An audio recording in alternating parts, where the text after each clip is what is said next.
Hello बच्चों, नमस्कार। क्या हाल चाल? तो कैसे हैं आप सब लोग? लेक्चर नंबर 2 में आपका स्वागत है ना। सॉल्ट एनालिसिस चल रहा है, सब कुछ याद ही रखना है। इसमें प्रैक्टिकल चीजें हैं जिन्हें थ्योरेटिकली याद रखना पड़ेगा आपको, है ना। क्योंकि प्रैक्टिकल्स अगर आपने स्कूल में किए भी होंगे तो वो सामने एक बुकलेट रहती है, उसको देख देख के किए होंगे। तो इसमें थोड़ा केस अलग है, ऑब्जर्वेशंस पे ध्यान देना पड़ेगा है ना, रिजल्ट्स पे ध्यान देना पड़ेगा। कंफर्मेटरी टेस्ट ऑफ एनायंस करेंगे आज, वैसे स्टार्ट हो जाएगा ये, लेकिन उससे पहले कुछ छोटी मोटी बातें, कुछ बेसिक सी चीजें जरूर मैं आपको सिखाऊंगा, ठीक है।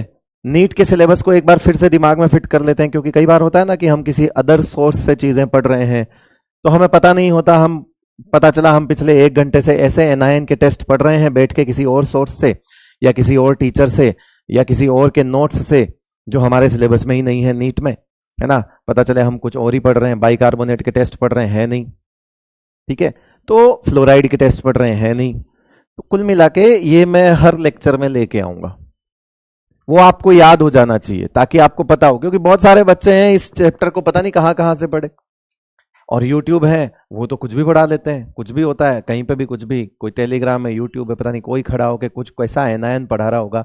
तो सिंपल सी बात है बेटा, जो सिलेबस में नहीं है उसे नहीं पढ़ना है।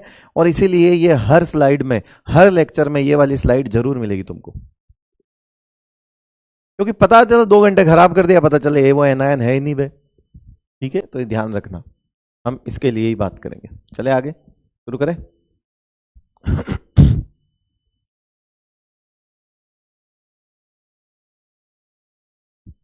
चलो, कल आखिरी स्लाइड आई थिंक ये छोड़ी थी हमने, यही छोड़ी थी, ठीक है।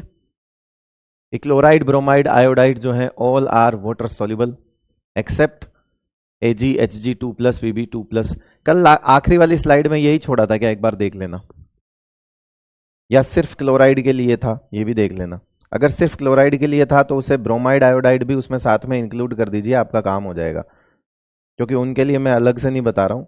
अगर सिर्फ क्लोराइड के लिए था तो आप उसमें ब्रोमाइड और आयोडाइड भी ऐड कर लीजिए, इसीलिए ये वाली स्लाइड लेकर आया हूं मैं। उसमें आप ब्रोमाइड और आयोडाइड भी ऐड कर दीजिए, और फिर कुछ आयोडाइड उधर लिखे हुए हैं उनके भी थोड़ा ध्यान रख लीजिए। मतलब आप बेसिकली आप उसमें ऐड कर दीजिए चीजों को। आपने सिर्फ क्लोराइड के लिए लिखा होगा, मुझे पता है। नहीं, यही नहीं था, ये कह रहा है यही था, ऐसे कैसे था? बता रहा हूं ना, उसमें सिर्फ क्लोराइड था, ब्रोमाइड और आयोडाइड के लिए भी देख ले, वो भी लगा ले। ऐड कर दिया, ठीक है, ऐड हो गया, ठीक है। अब इसमें क्या है कि ये वैसे तो वाटर इनसोल्यूबल होते हैं, क्या लिखा हुआ है, ये सारे के सारे वाटर सोल्यूबल होते हैं, ये 3 वाले इनसोल्यूबल होते हैं। अब इन 3 में देखो, Hg2+ ये इनसोल्यूबल है तो इसका एक कलर है, ये कॉमन पीपीटी है ना, ये वाटर इनसोल्यूबल है Hg2Cl2। लेकिन HgCl2 है ना, उसमें ये सॉल्यूबल है। क्यों? क्योंकि ये सिल्वर जो मरकरी है वो +2 है। अब आप बोलोगे कि मरकरी +2 तो यहां पे भी है सर, लेकिन ये इनसोल्यूबल होता है, रेड कलर का पीपीटी आता है, स्कारलेट रेड बोलते हैं इसको, स्कारलेट रेड। तो याद रखना बेटा, वो थोड़ा स्पेशल केस है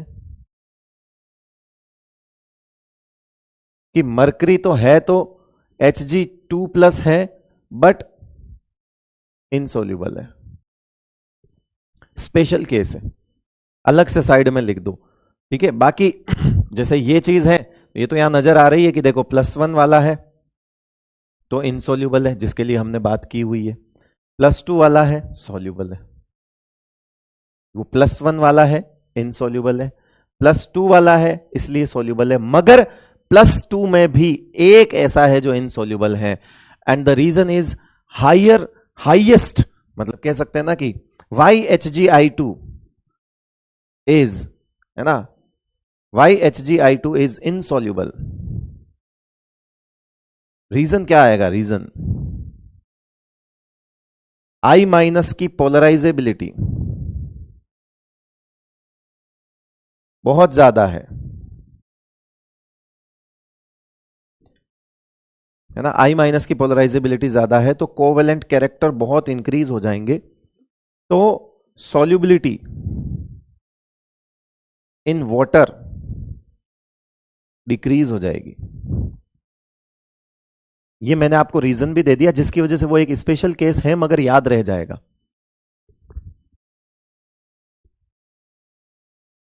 ठीक है भाई, आई माइनस की पोलराइजेबिलिटी बहुत ज्यादा है, उसकी वजह से उसमें कोवेलेंट कैरेक्टर बहुत बढ़ जाएंगे। इनफैक्ट कंपाउंड ही कोवेलेंट होता है ना, कंपाउंड ही कोवेलेंट होता है।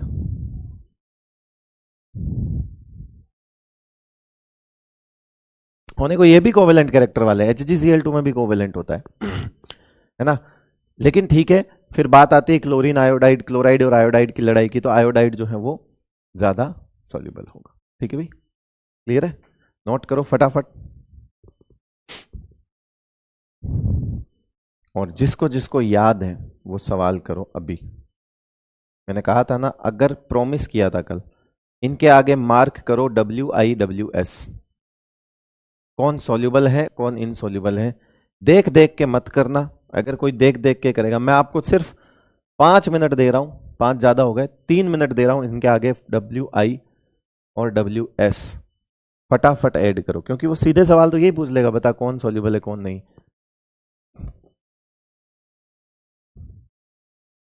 अगर याद करके आए हो तो आ जाओ फिर, अगर याद करके आए हो तो आ जाओ, कोई दिक्कत वाली बात ही नहीं है।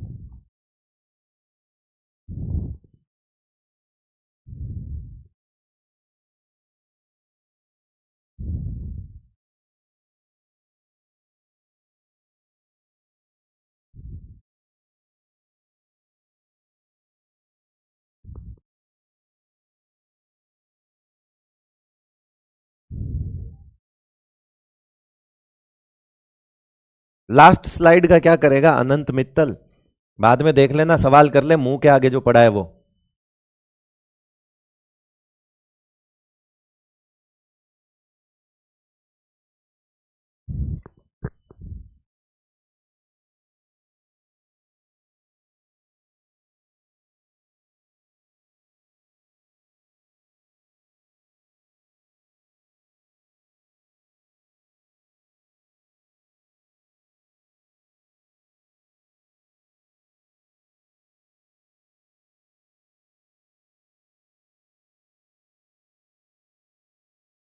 अभी मैं लिखूंगा खटाखट, दर्द आ जाएगा तुम्हारे।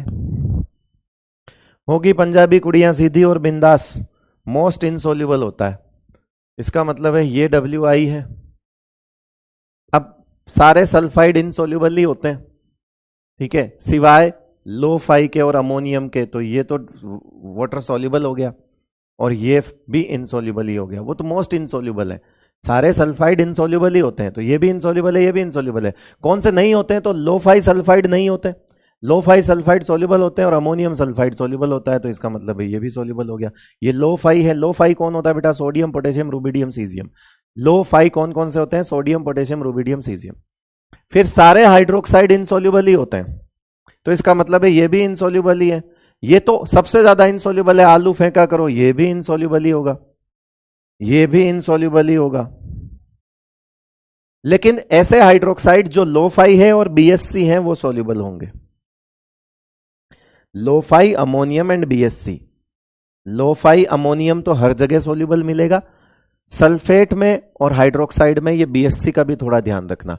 तो हाइड्रोक्साइड BSC वाले जो होते हैं वो सोल्यूबल होते हैं।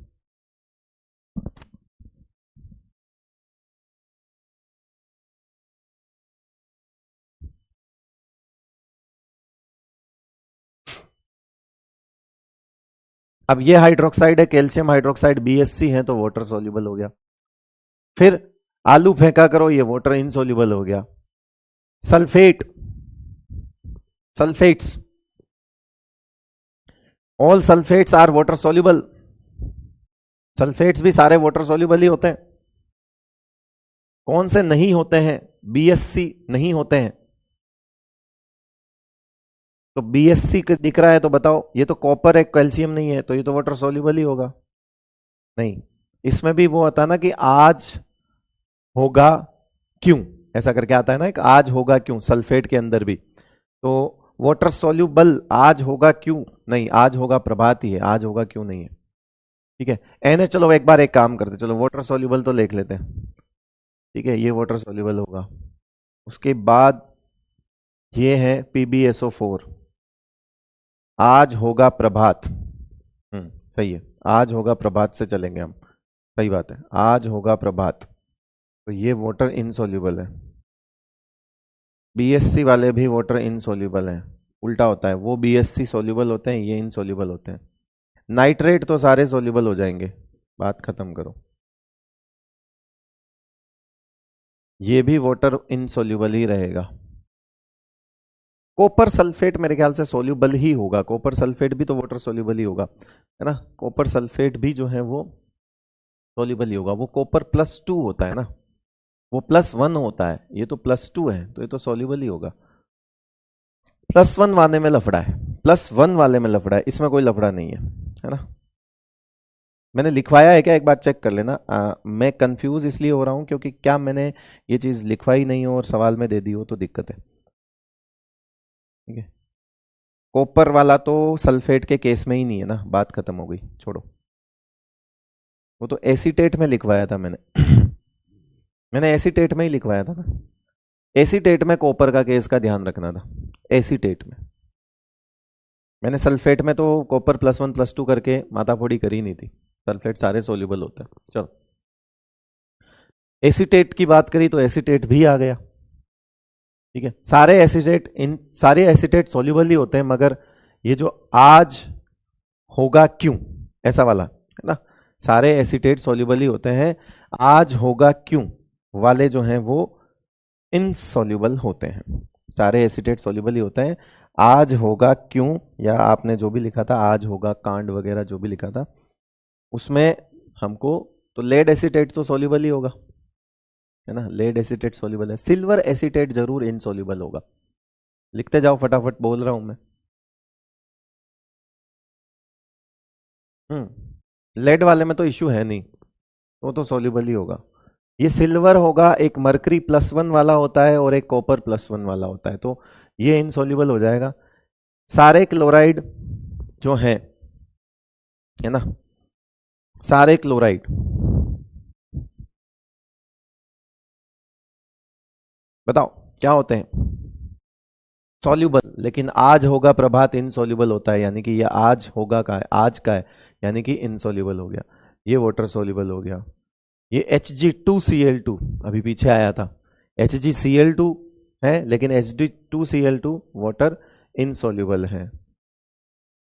ठीक है भाई। उसके बाद HgI2 अभी पीछे बताया था, स्पेशल केयर रेड PPT, और WI वाटर इनसॉल्युबल है। अमोनियम क्लोराइड है तो वाटर सॉल्युबल ही होगा। सारे कार्बोनेट इनसॉल्युबल ही होते हैं, तो वाटर इनसॉल्युबल हो जाएगा, एक्सेप्ट लोफाई, तो ये लोफाई है नहीं। बाई कार्बोनेट सारे सोल्यूबल होते हैं। अमोनियम कार्बोनेट है तो सोल्यूबल हो जाएगा, क्योंकि कार्बोनेट लगभग सारे इनसॉल्युबल होते हैं, मगर अमोनियम और लोफाई है तो सोल्यूबल हो जाएंगे। सल्फाइट जो है, सल्फाइट है ना, सल्फाइड जो है वो चलते हैं किस तरह से, same as carbonate, same as carbonate. तो कार्बोनेट अगर ये इनसॉल्युबल है तो ये भी क्या होगा बेटा, इनसॉल्युबल होगा। एक बार देख लो, कोई मिस्टेक मेरे से भी जल्दबाजी में हो गई हो और आपको लग रहा हो तो डाउट बता देना बेटा, क्योंकि मैं भी कोई ऐसे है नहीं, ठीक है, भूल चूक हो जाती है हमसे भी, कुछ हो तो देख लेना।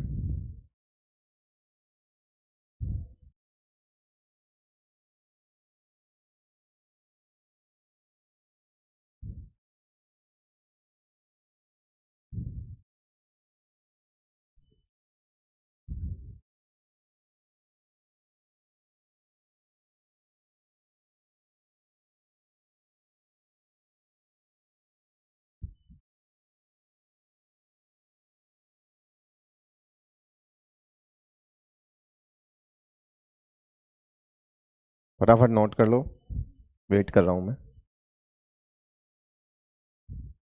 इतना कॉन्फिडेंस होना चाहिए आपको कि देख के आप बता सको कि विच वन इज सॉल्युबल और विच वन इज इनसॉल्युबल, तो मजा है देखो सॉल्ट पढ़ने का, बाकी कुछ नहीं है।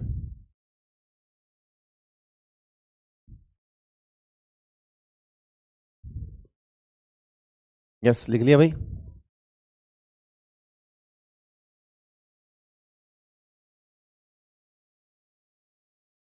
Ag2SO4, नहीं सल्फेट सारे सोल्यूबल होते हैं और वो नहीं होता, आज होगा का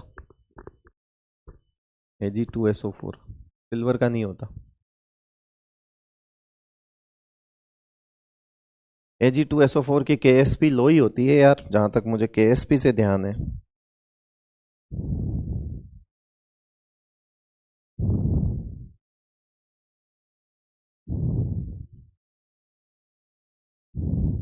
थोड़ा फास्ट लिखना, मतलब मेरे हिसाब से तो वाइट प्रेसिपिटेट होता है Ag2SO4, बाकी मतलब मैंने तो नहीं सुना, आपने कहीं पढ़ा हो तो एक अलग बात है। मेरे को KSP की वैल्यू से बता रहा हूं मैं तो, इनसोल्यूबल ही रहेगा Ag2SO4। 21 में डाउट है। सिल्वर है, सिल्वर एसीटेट, सारे एसीटेट सोल्यूबल होते हैं, सिल्वर वाला नहीं होता, मरकरी वाला नहीं होता, और कॉपर +1 वाला नहीं होता। तो वो सिल्वर +1 वाला है तो नहीं होगा वो सोल्यूबल। ठीक है, लिख लिया भाई? जिसको डाउट है वो पीछे देख ले, लिखवाया हुआ है सब कुछ।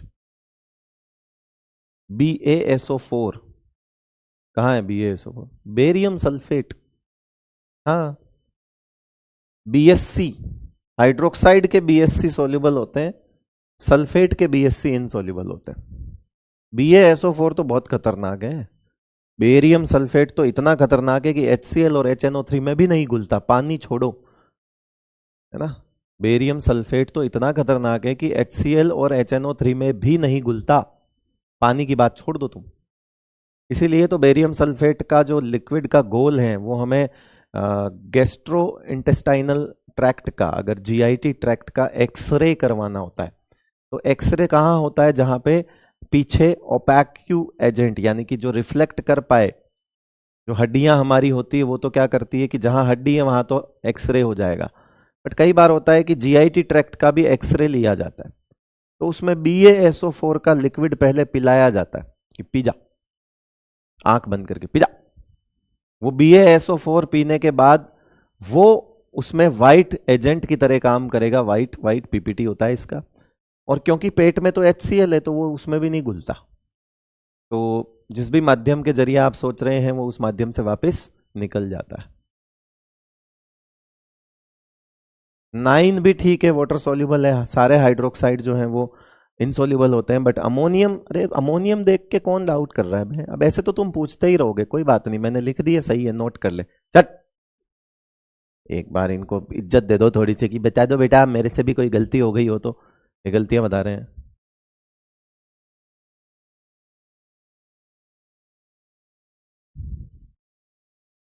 ट्वेंटी एट वाटर इनसोल्यूबल होगा। 28 क्यों होगा वाटर इनसोल्यूबल? बता बता, तू बता। सारे बाइकार्बोनेट घुलते ही हैं, सिर्फ एक सोडियम बाइकार्बोनेट होता है जो स्पेरिंगली सोल्यूबल होता है, सारे बाइकार्बोनेट सोल्यूबल होते हैं। कैल्शियम बाइकार्बोनेट सोल्यूबल नहीं होगा तो बेटा दिक्कत हो जाएगी। थोड़ी सी इज्जत देती, मैं से थोड़ा डाउट है इसमें। अच्छा बड़े आए, ये ले नोट लगा के लिखो, important points related to PPT dissolutions. कुछ कुछ ऐसी चीजें हमें सीखने को मिलेगी जिसमें हम टेस्ट करते जाएंगे, फिर PPT आएगा, फिर हम उस PPT को गोल के देखेंगे तो हमें और कंफर्म होगा कि अच्छा गुल गया, इसका मतलब यही है। तो ऐसे कुछ कॉमन टेस्ट हैं, ऐसे कोई कॉन्सेप्ट नहीं है, कुछ कॉमन टेस्ट बताए मैंने, कुछ कॉमन ऐसी चीजें बताई है जो हर जगह काम आती है, कॉमन चीजें, है ना। इंपॉर्टेंट पॉइंट्स लिख सकते हो, या कॉमन पॉइंट्स लिख सकते हो, या कॉमन रिएक्शंस लिख सकते हो आप, है ना, जो आपके लगभग इस पूरे चैप्टर में कहीं पे भी काम आ सकती है। तो आप देखिए इसमें कार्बोनेट जो होते हैं वो वाटर सॉल्युबल नहीं होते हैं, वाटर इनसॉल्युबल ही होते हैं, हम उन कार्बोनेट्स की बात कर रहे हैं, है ना, हम उसकी नहीं कर रहे हैं। ये कार्बोनेट्स जनरली क्या होते हैं? वाटर इनसॉल्युबल ही होते हैं। सल्फाइड भी क्या होते हैं? वाटर इनसॉल्युबल ही होते हैं। तो जब भी कार्बोनेट आएगा तो PPT आता है, ये इसका साइन होता है प्रेसिपिटेट का। आज ध्यान रखना, इस चैप्टर में इस पीरियोडिक टेबल नहीं है, ये डिक्रीज लिख दोगे, इसका साइन PPT है ना। आज के बाद अगर किसी के सामने इस चैप्टर में ऐसा लिखा हुआ है तो इसका मतलब है PPT। अगर मैंने ऐसे किसी कंपाउंड के आगे लिखा हुआ है तो इसका मतलब क्या है, प्रेसिपिटेट है, और प्रेसिपिटेट का मतलब वाटर इनसॉल्युबल हो गया। तो क्या होता है कि एक्सेस CO2 मिलाया जाता है कार्बोनेट में, कार्बोनेट में एक्सेस CO2 मिला के उसे बाइकार्बोनेट बना दिया जाता है एसिडिफाई करके, और बाइकार्बोनेट जो होते हैं वो सॉल्युबल होते हैं। तो कई जगहों पे कार्बोनेट अगर आता है, ठीक है, तो हम क्या करते हैं, एक्सेस CO2 डाल के उसे सॉल्युबल बना देते हैं। तो हमें कंफर्म होता है और कि अच्छा एक्सेस CO2 में कार्बोनेट ही है जो सॉल्युबल हो जाता है बाइकार्बोनेट बनके। तो ये एक स्टेप है, की स्टेप कह सकते हो, जो आगे जाके किसी टेस्ट में हम बीच में लगा रहे होंगे। तो मैंने उसको अलग से कर दी कि कहीं पे अगर सल्फाइट है तो एक्सेस में SO2 मिला दो आप, जैसा ऊपर है वैसा ही नीचे है, वहां CO2 मिला है, यहां SO2 मिलाया, SO2 मिला के आप उसे बाइसल्फाइट बना दोगे, है ना, और बाइसल्फाइट जो है वो क्या होता है, वो भी वाटर सॉल्युबल होता है। तो बाइसल्फाइड बना दिया आपने, ऊपर बाइकार्बोनेट बना दिया आपने, तो एक ही बात है ये सब। चलो, generally all PPTs are soluble in strong acids and, है ना, HCl एंड HNO3। क्या लिखा हुआ है कि दुनिया मतलब पीपीटी पानी में, हम जो अभी तक देख रहे थे वो प्रेसिपिटेट हैं, तो वो सारी सॉल्युबिलिटी हम कहां देख रहे थे बेटा, पानी में देख रहे थे। नोट करते जाओ पॉइंट सारे। तो लिखा हुआ है कि जनरली सारे प्रेसिपिटेट जो होते हैं ना, अगर आप उसे घोलना चाहते हो तो कोई एसिड मिला दो, वो घुल जाएंगे। मगर ये BaSO4 और HGS, BaSO4 और HGS जो हैं ये इनसॉल्युबल होते हैं इन एसिड्स।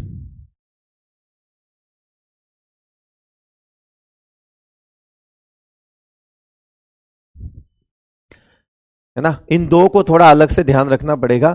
ये ऐसे हैं जिनको, मतलब मैं आपके लिए काम काम की चीजें छांट रहा हूं, यूं मान के चलिए ये ऐसे नोट्स हैं जो सीधे सीधे सवाल है, इसमें कोई कॉन्सेप्ट नहीं सिखा रहा हूं, यहां से कुछ ऐसा मैं आपको कुछ बता नहीं रहा हूं। फिर कुछ प्रेसिपिटेट एसिड बेस रिएक्शन की वजह से घुल जाते हैं, कुछ प्रेसिपिटेट कॉम्प्लेक्स बनकर घुल जाते हैं। तो कुल मिला के प्रेसिपिटेट कैसे डिसॉल्व हो सकते हैं उस पर मैंने कुछ पॉइंट्स रखे हैं कि कुछ प्रेसिपिटेट, कार्बोनेट के प्रेसिपिटेट हमेशा बाइकार्बोनेट को बना के उनको घोल दो, सल्फाइट के प्रेसिपिटेट को बाइसल्फाइट बना के घोल दो, ठीक है, जो भी प्रेसिपिटेट है उसमें एसिड डाल दो, वो घुल जाएंगे। हाँ, वो दो नहीं घुलेंगे, उनके लिए कुछ और इंतजाम किया जाएगा, एक्वारेजिया वगैरह यूज कर सकते हैं हम उसमें, बाद में बता दूंगा वो जब टेस्ट में आएगा तभी। कॉमन चीज है, कॉमन तीसरा पॉइंट है, लिख दिया वहां, वैसे मुझे वो लिखना भी नहीं था बट मैंने फिर भी लिख दिया। फिर कुछ एसिड बेस रिएक्शंस हो सकती है जिसकी वजह से भी प्रेसिपिटेट डिसॉल्व हो जाएगा, है ना, कि प्रेसिपिटेट हैं वो नेचर में बेसिक हैं, आपने एसिड मिला दिया, प्रेसिपिटेट हैं वो नेचर में एसिडिक हैं, आपने बेस मिला दिया। एसिड बेस रिएक्शन करके भी आप वो घोल सकते हो। कॉम्प्लेक्स फॉर्मेशन तो आपको खैर पता ही है, कोऑर्डिनेशन कंपाउंड पूरा पढ़ लिया। एक्सिस में कोई साइनाइड आयन मिला रहे हो, एक्सिस में अमोनिया मिला रहे हो, मतलब ऐसा कुछ एजेंट मिला रहे हो जो लिगेंड की तरह काम करता हो और जाके सामने वाले के साथ कॉम्प्लेक्स बना ले। और लगभग सारे कॉम्प्लेक्स जो होते हैं वो वाटर सॉल्युबल होते हैं, लगभग सारे complex, almost all complex are water soluble. कुछ एक आध 2 4 5 10 को छोड़ दो तो बाकी कॉम्प्लेक्स फॉर्मेशन से भी कोई प्रेसिपिटेट है तो आप घोल सकते हो। तो चलो, ये 3 पॉइंट तो नॉर्मल है। चौथे पॉइंट और 5वें पॉइंट पे थोड़ी डिटेल में चर्चा करनी पड़ेगी, क्योंकि आपके दिमाग में चौथे पॉइंट के एग्जाम्पल आ रहे होंगे कि चौथे पॉइंट के कुछ एग्जाम्पल बताओ, फिर आपके दिमाग में आ रहे होंगे कि 5वें पॉइंट के कोई एग्जाम्पल बताओ। आ जाओ।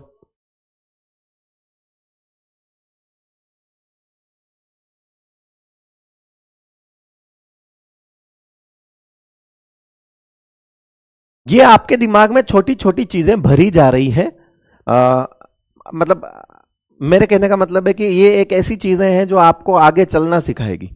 तो ये आपके छोटे छोटे इनपुट्स डाले जा रहे हैं जो किसी भी टेस्ट में सीधे सीधे बीच की एक स्टेप बन सकती है। जैसे अभी अपन चौथा 5वां पॉइंट देखेंगे ना, वो भी किसी ना किसी टेस्ट की जो है वो बन सकती है। देखो, PPT dissolution bye acid base reaction, मैंने कहा ना अभी हम एसिड बेस की बात करेंगे।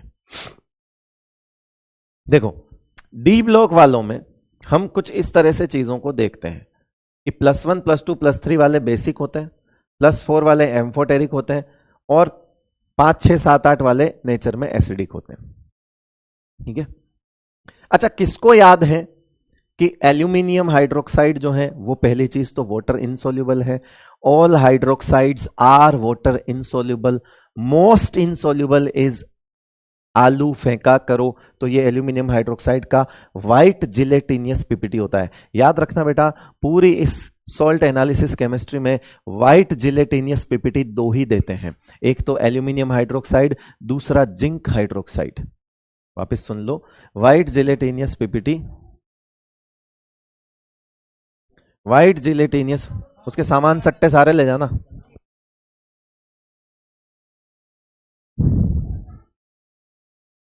व्हाइट जिलेटिनियस पीपीटी दो ही होती है, एक तो एल्यूमिनियम हाइड्रोक्साइड,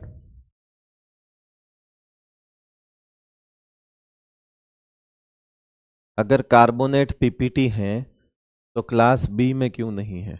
अंशिका ने बहुत तगड़ा सवाल कर ली, और अंशिका सोच रही है कि मैं इसमें रहूंगी, कि मतलब चौड़ में आ गई, कह रहे कि अगर पीपीटी है, अबे भाई वो जो चूरण देगा ना, चूरण, चूरण तो सॉलिड ही होता है, उस चूरण को पानी में डालेंगे, उस चूरण को किसी और चीज में जब टेस्ट करेंगे, और कोई टेस्ट में एनायन प्रेसिपिटेट बन के निकल के आएगा ना, तब उसे क्लास बी में रखा जाएगा।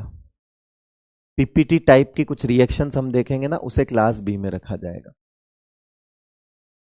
और क्लास ए और क्लास बी प्रीलिमिनरी टेस्ट है ना, कि जो आप प्राइमरी टेस्ट करते हो ना नॉर्मल, कि कोई गैस देता है कोई गैस नहीं देता है, उस बेसिस पे क्लासिफिकेशन किया हुआ है। अब अपन इनके अंदर जाके जब इनके कंफर्मेटरी टेस्ट कर रहे हैं, तो फिर तो प्रेसिपिटेट बन सकते हैं, पता नहीं कैसे कैसे प्रेसिपिटेट बनेंगे, अभी आगे अंशिका घबराहट होगी अगर इस तरह से सोचेगी ना अंशिका। तो इस चैप्टर का छोटा सा अंश ही होगा जो तू सीख पाएगी। इतने छोटे छोटे अंशिका पे मत सोच बेटा। अंश समझती है? छोटा सा पार्ट, टुकड़ा। तो क्या होता है कि वो जो क्लासिफिकेशन था ना बेटा, वो प्रीलिमिनरी था, ऐसे एनायंस को क्लासिफाई करने के लिए था।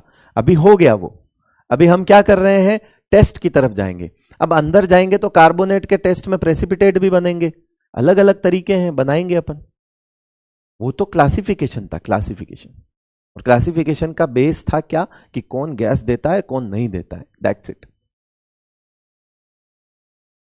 8 के बाद क्या लिखा है? एसिड लिखा है।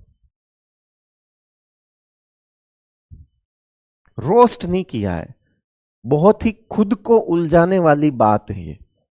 मतलब ये एकदम वही बात है कि मतलब खुद ही पहले मछली वाले जाल में गिर जाओ और कह रहे मैं तो उलझ गया।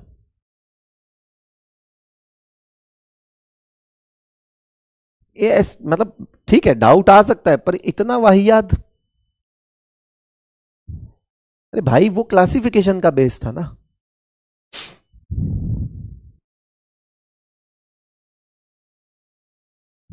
चलो, तो देखो, एसिड बेस रिएक्शन है, व्हाइट जिलेटिनियस पीपीटी होता है, ठीक है, एल्यूमिनियम हाइड्रोक्साइड का। क्या ये दोनों के साथ रिएक्शन करेगा क्या? पहले तो मुझे ये बताओ, एल्यूमिनियम क्या है? एसिडिक एल्यूमिनियम का ऑक्साइड और एल्यूमिनियम का हाइड्रोक्साइड। जनाबे आली सबसे अच्छा पंजाबी सॉन्ग गाया करो, जनाबे आली सबसे अच्छा पंजाबी सॉन्ग गाया करो। याद आ रहा है? जनाबे आली, क्या ये एम्फोटेरिक हैं? जल्दी बताओ, अरे बोलो, क्या ये एम्फोटेरिक हैं? अगर एम्फोटेरिक हैं, अगर एम्फोटेरिक हैं तो दोनों के साथ रिएक्शन करेगा कि नहीं करेगा? अगर एम्फोटेरिक है तो बताओ दोनों के साथ रिएक्शन करेगा कि नहीं करेगा? अरे जल्दी बोल, करेगा कि नहीं करेगा? बनेगा। फिर बेस है तो बेस के साथ भी करेगा। क्या एक्सपेक्टेड मानते हो तुम इसको? देखो, मैं यहां लिख दूं सॉल्यूबल, ठीक है, हमें तो पता ही है कि हम पीपीटी को डिसॉल्व ही कर रहे हैं, तो मैं यहां पे भी लिख दूंगा सॉल्यूबल। लेकिन कोई मुझे प्रोडक्ट बता सकता है? कोई मुझे प्रोडक्ट बता सकता है? हालांकि जो दूसरी रिएक्शन है उसमें कॉम्प्लेक्स बनता है, तो वो दोनों कैटेगरी में आती है, एसिड बेस रिएक्शन की कैटेगरी में भी आ गई और कॉम्प्लेक्स फॉर्मेशन की कैटेगरी में भी आ गई, दोनों कैटेगरी में है ये वैसे, ठीक है। तो ऐसे इसकी टेंशन मत ले लो, ठीक है। सॉल्युबल है, क्या बनेगा मैं बता रहा हूं, AlCl3 बनेगा और कुछ नहीं बनेगा। All chlorides are water soluble. AlCl3 बनेगा। और आपको पता है कि क्लोराइड सारे वाटर सोल्यूबल होते हैं एक्सेप्ट आज होगा प्रभात, सारे क्लोराइड्स वाटर सोल्यूबल होते हैं। तो तुमने एल्यूमिनियम हाइड्रोक्साइड में HCl डाला, क्लोराइड खा जाएगा, AlCl3 बन गया, इसलिए तुमने लिख दिया सोल्यूबल। ये बताओ, ये रिएक्शन हम ग्रुप 13 में कर चुके हैं लगभग।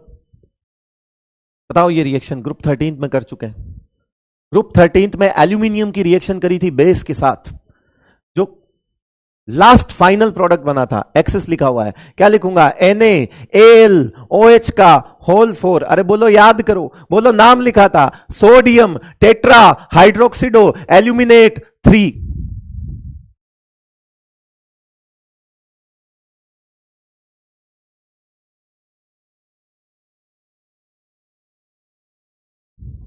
ठीक है भाई। सर हमारे रिवीजन के लिए प्रचंड बैच लाए हैं। हाँ, तो तुम कर सकते हो रिवीजन, हालांकि मैं नहीं हूं उसमें।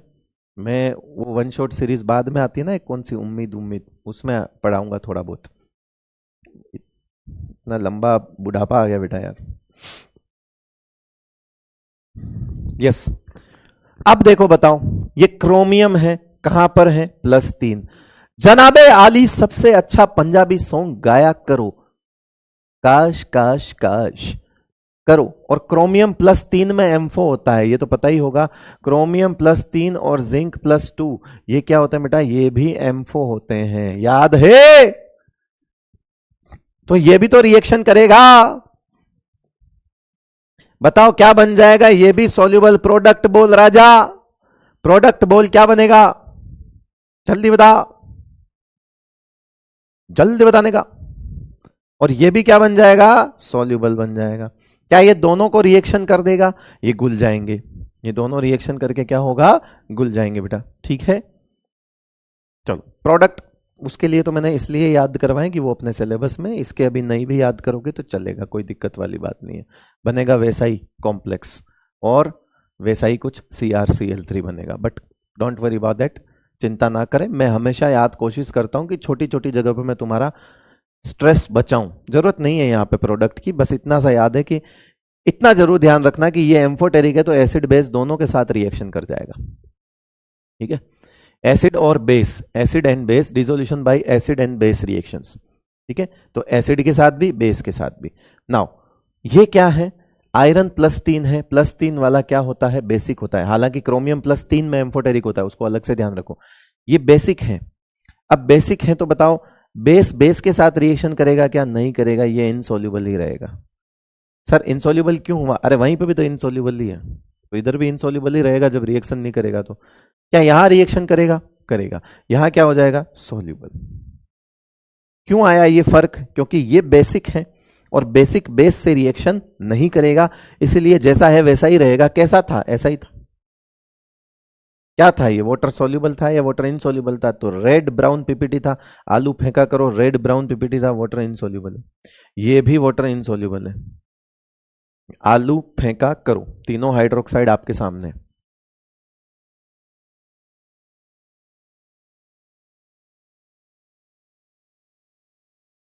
ठीक है बेटा। Fe+3 तो येलो होता है ना भाई, जरूरी थोड़ी है कि Fe+3 येलो है तो वो तो बेटा एक्वस मीडियम में आयन का कलर है। ये एक्वस मीडियम थोड़ी, ये तो प्रॉपर कंपाउंड है, वो आयंस के कलर हैं एक्वस मीडियम में।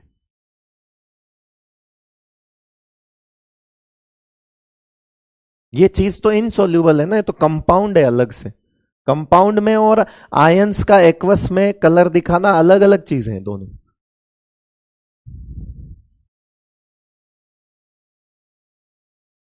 ये कौन करके बताएगा? मैग्नीशियम हाइड्रोक्साइड और HClNOH के साथ, बताओ।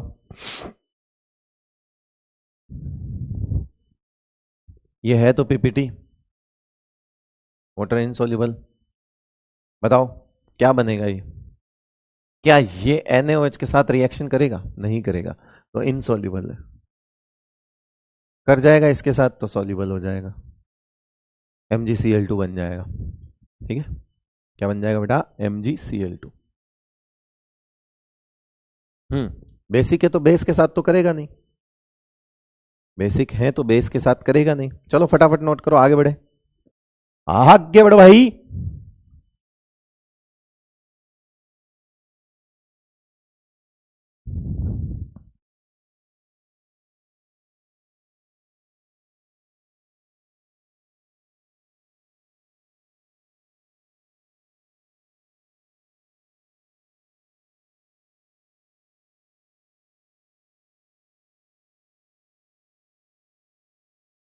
हाँ जी, चलो फिर लो। अभी कॉम्प्लेक्स फॉर्मेशन भी बाकी रह गया, थोड़ा कॉम्प्लेक्स बनाते हैं। PPT dissolution by complex formation, ये थोड़ा अच्छा महसूस होगा तुमको, बिकॉज तुमने वो कोऑर्डिनेशन पढ़ लिया है ना। तो जब सी यू सी एन को एक्सिस सी एन में मिलाते हैं तो वहां पर भी मैंने ये चीज बताई थी। बताओ नाम, बताओ क्या बनेगा उसका, जल्दी बताओ, है ना। केसीएन मिलाया था अपन ने यहाँ पे, याद करो, KCN. C U C N का वाइट पीपीटी होता है, केसीएन मिलाया था तो K3CuCN4 बना था। तो चलो यहाँ केसीएन नहीं है तो अपन ऐसे लिख देते हैं CuCN4 3 माइनस सॉल्यूबल।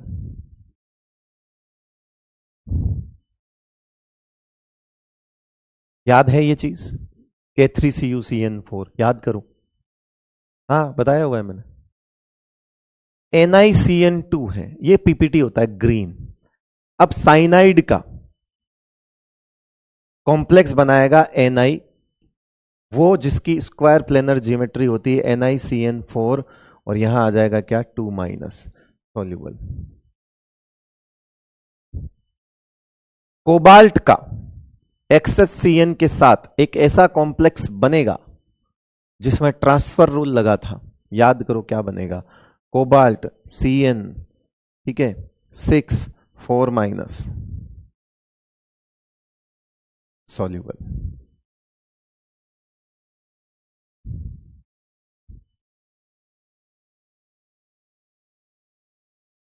याद आ रहा है, जिसमें एक इलेक्ट्रॉन ट्रांसफर हुआ था, याद करो पूरा। सिल्वर का अमोनिया ले लो या साइनाइड ले लो, दोनों के साथ कॉम्प्लेक्स बनाता है ये, दो दो ही बनाता है। यानी कि अगर साइनाइड है तो AgCN2, है ना, AgCN2, यहां क्या आ जाएगा AgCN2 माइनस, एंड साथ में क्या बन सकता है, अगर आपने अमोनिया ले लिया तो AgNH3 2 और प्लस, क्योंकि सिल्वर को तो +1 में ही रखना है। इधर भी सिल्वर +1 में आ गया, अगर बाहर एक माइनस लगाओगे तो +1 में आ गया, इधर भी सिल्वर +1 में ही है, ये भी क्या हो जाएंगे सॉल्यूबल। NiOH का होल ट्वाइस, ये भी ग्रीन कलर का प्रेसिपिटेट होता है। एक ऐसा कॉम्प्लेक्स बनेगा जो हमेशा ही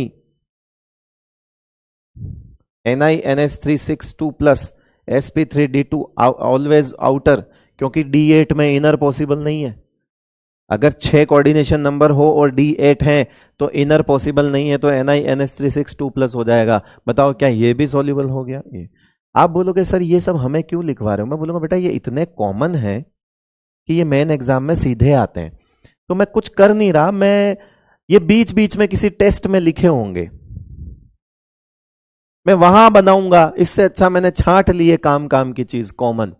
तो तुम्हारे नोट्स में जो इंपॉर्टेंट है और जो कॉमन है कहीं पे भी आ सकते हैं, किसी आगे किसी चल के किसी टेस्ट में ऐसी चीज हो सकती है। इसके अलावा भी और आएंगी टेस्ट में तो मार्क कर दूंगा, बट ये ऐसी चीज है जो इंपॉर्टेंट है, बहुत इंपॉर्टेंट है, इनसे डायरेक्ट सवाल आते हैं।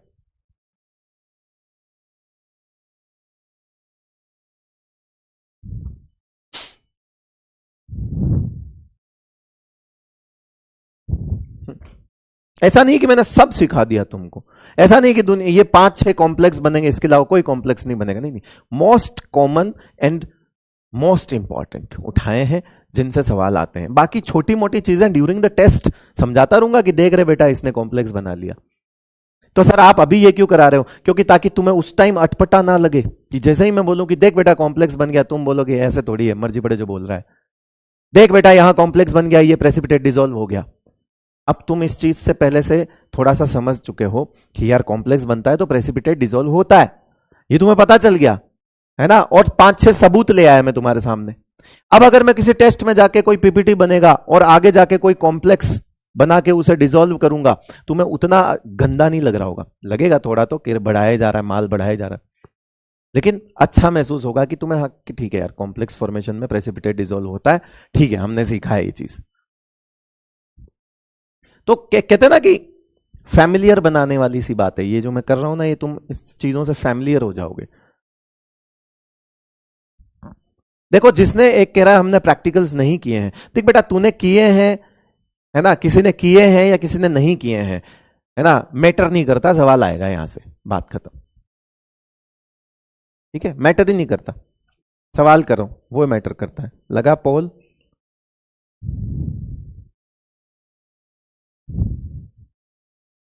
लगा पोल?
चले आगे, हो गया सवाल?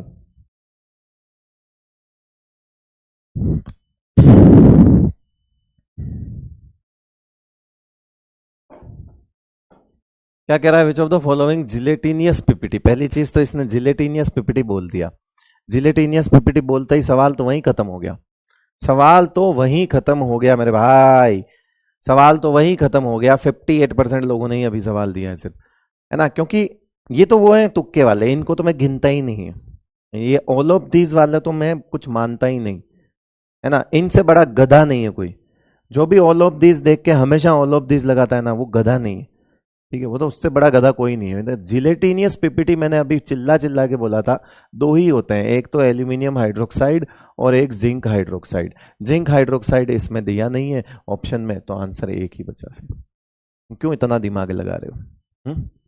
और फिर चलो ऑल ऑफ दीज, चलो कोई बात नहीं, ऑल ऑफ दीज आगे देख तो ले, ये NaOH के साथ बात कर रहा है, NaOH में ये कैसे घुलेगा, ये NaOH में कैसे घुलेगा, अभी पीछे लिखा है नहीं घुलते हैं ना, ये NaOH के साथ रिएक्शन करेगा ना ये NaOH का, फिर तुम्हें ऑल ऑफ दीज लगाने का क्या हुड़क चढ़ती है?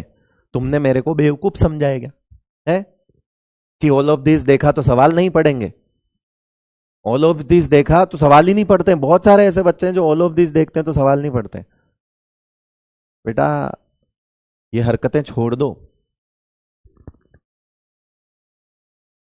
छोड़ दो ये हरकतें, मैं बता रहा हूं, और तुम्हें यहां छुटवा रहे हैं।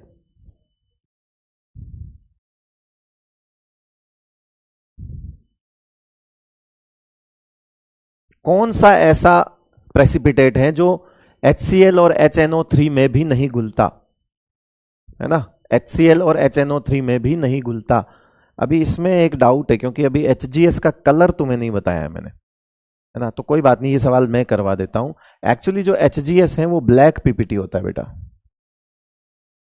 और अभी पीपीटीज के कलर, कॉमन कलर अपन देखेंगे, और ये व्हाइट होता है, ये तो सॉल्यूबल है, ये जिलेटिनियस है।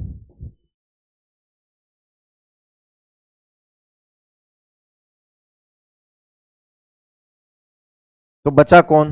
एक ही बचा, क्यों? क्योंकि उसने पूछा व्हाइट प्रेसिपिटेट, तो HGS, और ये हालांकि मैं बता रहा हूं BaSO4 और HGS दोनों ही नहीं घुलते, मगर ये ब्लैक है बेटा, उसने सवाल में व्हाइट पूछा है ना, 3 और 4 नहीं, व्हाइट पूछा उसने, व्हाइट, व्हाइट पूछा है। अभी कलर वाला कॉन्सेप्ट भी सिखा दूंगा मैं, मतलब 90% चीजें आसान कर दूंगा मैं आपकी। ये सवाल थोड़ा नहीं हो सकता, ठीक है, अगर किसी ने BaSO4 और HGS दोनों गैस किए हैं तो उसकी गलती नहीं है, बिकॉज मैंने अभी बताया नहीं है कि HGS ये ब्लैक पीपीटी है। आई थिंक ये सवाल थोड़े कलर वाले बाद में करते हैं, पहले ये चीज देख लेते हैं। आ जाओ, MDJ मैंने कहा ना, मैं आपका in most of the case ये चीजें ट्रू हो जाती है, नॉट ऑलवेज ट्रू, बट काम कर जाती है, इसीलिए तो जुगाड़ है। बहुत सी जगह पे नहीं काम करेगी मगर बहुत सी जगह पे काम करेगी। कि पहले देखो कि अगर कोई डी ब्लॉक कैटायन दिख रहा है तुमको, जो भी प्रेसिपिटेट है उसमें तुमको कोई डी ब्लॉक दिख रहा है ना, गिवन सॉल्ट, ठीक है, हमें तो सॉल्ट लिखा हुआ होगा, हमें कौन सा प्रैक्टिकल में जाना है। तो अगर तुम्हें डी ब्लॉक वाला नजर आ रहा है तो पीपीटी जो है वो जनरली क्या होगा, अगर सॉरी नजर नहीं आ रहा है तो जनरली वो वाइट होता है। सॉल्ट एनालिसिस में कई बार कलरलेस पीपीटी लिख देते हैं, कलरलेस सॉल्ट एनालिसिस में कलरलेस पीपीटी कुछ नहीं होता, उसे व्हाइट में ही कंसीडर किया जाता है। तो कलरलेस पीपीटी कहीं लिखा हुआ देखो ना कि एक कलरलेस पीपीटी ऑब्टेन हुआ, कलरलेस पीपीटी को व्हाइट में ही माना जाएगा सॉल्ट एनालिसिस में। सॉल्ट एनालिसिस में दो ही चीजें हैं, व्हाइट एंड कलर्ड, मतलब कुल मिला के कलरलेस को व्हाइट ही मानो इधर वाले में, सॉल्ट एनालिसिस में कलरलेस, क्योंकि कोई सॉल्यूशन होता है ना उसमें कलरलेस और व्हाइट दोनों अलग चीजें होती है। प्रेसिपिटेट में बेटा कलरलेस और व्हाइट अलग अलग नहीं होता, क्योंकि यहां तो मैक्सिमम तो प्रेसिपिटेट चलेगा। तो याद रखना यहां पे कलरलेस और व्हाइट, जिसमें कलरलेस को यूज कम किया जाता है वो टर्म आपको देखने को नहीं मिलेगी, आपको सबसे ज्यादा टर्म व्हाइट ही देखने को मिलेगी। तो कुल मिला के यहां पे आपको ध्यान रखना है कि एक व्हाइट है और बाकी कलर्ड है, एक तो व्हाइट है और एक कलर्ड है, ऐसे समझो। यहां पे जो टर्म कलरलेस यूज होती है ना वो बहुत रेयर होती है और उसका मतलब भी कहीं ना कहीं व्हाइट ही होता है, ठीक है। तो सीधा जुगाड़ है कि अगर आपको कोई कैटायन है जिसमें डी ब्लॉक नजर नहीं आ रहा तो मैक्सिमम पे तो वो व्हाइट प्रेसिपिटेट होगा, लेकिन कुछ चीजें हैं, याद रखना कि कुछ चीजें हैं जैसे जो डी ब्लॉक के तो नहीं है, ये देखो आर्सेनिक, टिन, एंटीमनी, BI और बिस्मथ और लेड, क्या ये डी ब्लॉक के हैं? नहीं है। तो होने तो ये भी क्या चाहिए थे, व्हाइट, मगर ये कलर्ड होते हैं। क्या होते हैं? ये कलर्ड होते हैं, और कलर्ड में नॉट व्हाइट लिख दिया है, साफ बात, क्योंकि मैंने ऑलरेडी बता दिया व्हाइट और कलर्ड दो अलग हैं। यहां पे व्हाइट को कोई कलर नहीं बोला जाएगा, है ना। और जो पीबीएस होता है वो ब्लैक होता है। पीबीएस क्या होता है? ब्लैक होता है। पीबीएस, ये देखो पीबीएस जो होता है वो क्या होता है? ब्लैक होता है। एनीवेज, इन सब के कलर आगे आएंगे, अभी आपको दिमाग नहीं लगाना है। जैसे Bi2S3 है वो ऑरेंज होता है ना, As2S3 है उसके कलर अलग होते हैं, तो ये हम आगे पढ़ेंगे। अभी मैं सिर्फ आपका क्या काम आसान कर रहा हूं कि तुमको सवाल देखकर ये पता लगे कि व्हाइट है या कलर्ड है, दैट्स इट। अब जो कलर्ड है उनके कलर में बाद में बताऊंगा। तो मेरी बात सुनो, पहला रूल इधर देखो, इधर देखो, ये मेरा अपना रूल है MDJ1। MDJ1 यहां पे क्या कह रहा है कि अगर तुमने देखा कि डी ब्लॉक नहीं है तो सबसे पहले दिमाग में सोचो कि डी ब्लॉक नहीं है तो 95% तो वाइट ही होगा। डी ब्लॉक नहीं है तो 95% तो वाइट ही होगा। डी ब्लॉक नहीं होते हुए भी जो कलर्ड होते हैं वो ये रहे। तो तुम्हें क्या करना है अब इनके अलावा, अब ये भी सल्फाइड है, ध्यान रखना सल्फाइड है, ये मत सोच लेना कि कुछ भी लोग, सल्फाइड है, सिर्फ सल्फाइड की बात कर रही है, सल्फाइड ऑफ दीज, सिर्फ सल्फाइड की बात है। अब आप खुद सोचो, अब आप इस सवाल को एक नजर से देखो, आप जरा सोचो इस सवाल को, क्या आप इस सवाल में अब ये पता लगा सकते हो कि बेरियम सल्फेट व्हाइट है? मेरे जुगाड़ से आप इस सवाल में ये चीज पता कर सकते हो कि बेरियम सल्फेट व्हाइट है। अब आपके लिए आसान हो जाएगा बेटा, सोचो जरा इस बात को। अब आपने ये चीज दिमाग में पता लगा ली, देखो आपने देखा कि डी ब्लॉक है, D block D block D block D block D block, चलो डी ब्लॉक है, डी ब्लॉक नहीं है तो व्हाइट होगा, आपने दिमाग में लगाया, बोले डी ब्लॉक नहीं है तो व्हाइट होगा, सोचा ये नहीं है डी ब्लॉक, व्हाइट हो गया। आप पहले रूल से इस सवाल को फेंक के मार दोगे। लेकिन अभी बात खत्म नहीं हुई है, तो आप बोलोगे सर अभी तो आपने पीछे, वो सल्फाइड है, ये सल्फेट है, ये बहुत काम की चीज है, हो सकता है ये अभी आपको बहुत मजाक लग रही हो, आप किसी और को दिखाओगे तो वो तो हंसेगा इस चीज पे कि ऐसे कौन अलग करता है चीजों को। वो बोलेगा कि मैं 10 ऐसी चीजें दिखा दूं जो इसको फेल कर सकती है, तो बोलना 10 दिखाते 90 तो है जो इसको फॉलो करती है। अगर कोई बोले कि मैं 10 ऐसे प्रेसिपिटेट दिखा दूं जो इन दोनों बातों को नकार देंगे, तो बोलना कि 10 संभाल के निकालेगा तू, 90 तो तुझे भी याद होंगे कि 90 जगह पे तो ये बात लगेगी। तो 90% केस में तो ये फॉलो हो जाएगा। ऊपर चाहो लिख सकते हो, not always true but in 90% cases true है ये चीज। 90% केसेस जो है वो मैंने देखे हैं और मैंने देखकर ही ये चीज लिखी है। तो मैं ही नहीं कह रहा कि आप इसको ऐसे मान लो कि ये तो भगवान ही हो गया, भले यही है जो है वो। ना ना ना बेटा, तुम्हारे सिलेबस के हिसाब से तो काम चल जाएगा, इतना पता है मेरे को। आइए नेक्स्ट। फिर आपने देखा कि चलो पहली चीज तो ये देखना है कि डी ब्लॉक है क्या नहीं है। फिर आपने देखा कि नहीं है तो वाइट है, और ध्यान रखना है इनका कि ये है तो नहीं मगर कलर्ड होंगे। कौन? सिर्फ इनके सल्फाइड्स, नॉट ऐसा नहीं कि इनके कोई दूसरे और ले आओ, केवल इनके सल्फाइड है। लिखा हुआ है सल्फाइड्स ऑफ। अब बात आती है कि अगर डी ब्लॉक हो गया तो फिर दो केस बनेंगे कि अगर डी ब्लॉक है तो दो केस बनेंगे। एक वो होगा जो D10 होगा और एक वो होगा जो 1 से 9 होगा, है ना।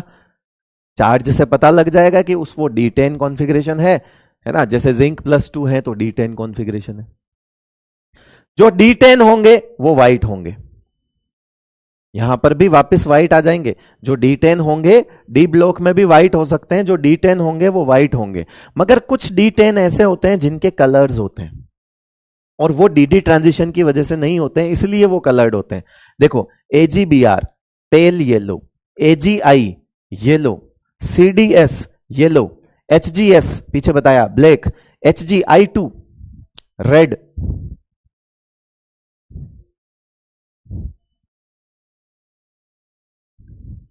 ये सब D10 है बट कलर्ड है।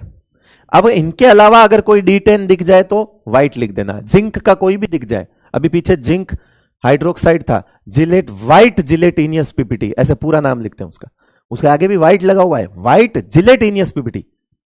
वेस्लिन जैसा बनता है वो, वेस्लिन जैसा, व्हाइट जिलेटिनियस पीपीटी। तो क्या होता है, D10 वाले होंगे तो व्हाइट ही, लेकिन ऐसे D10 है जो कलर्ड भी होते हैं, तो इनको स्पेशल याद रखो। जैसे ऊपर में भी कुछ चीजें थी जो मैंने अलग करी, नीचे में भी कुछ अलग करूंगा। हां 1 से लेके 9 है श्योरली कलर्ड होंगे, D1 से D9 है श्योरली कलर होंगे, श्योरली, क्योंकि वहां DD ट्रांजिशन का मौका मिल जाएगा। यहां DD ट्रांजिशन नहीं होगा, लेकिन फिर ये कलर्ड क्यों है? ड्यू टू चार्ज ट्रांसफर है ना। These all are coloured due to charge transfer, है ना। All are coloured due to other factors, not DD transition.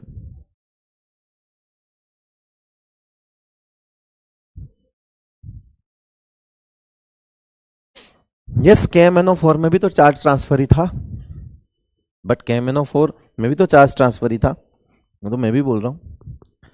तो देख लो बेटा, है ना। और वैसे भी देखो सिल्वर तो हम ऑलरेडी बाहर कर चुके हैं, मेरी बात समझना, मैं आपको कहां बता रहा हूं। इसमें जो तुमको नया लग रहा है ना वो CDS है सिर्फ। देखो देखो,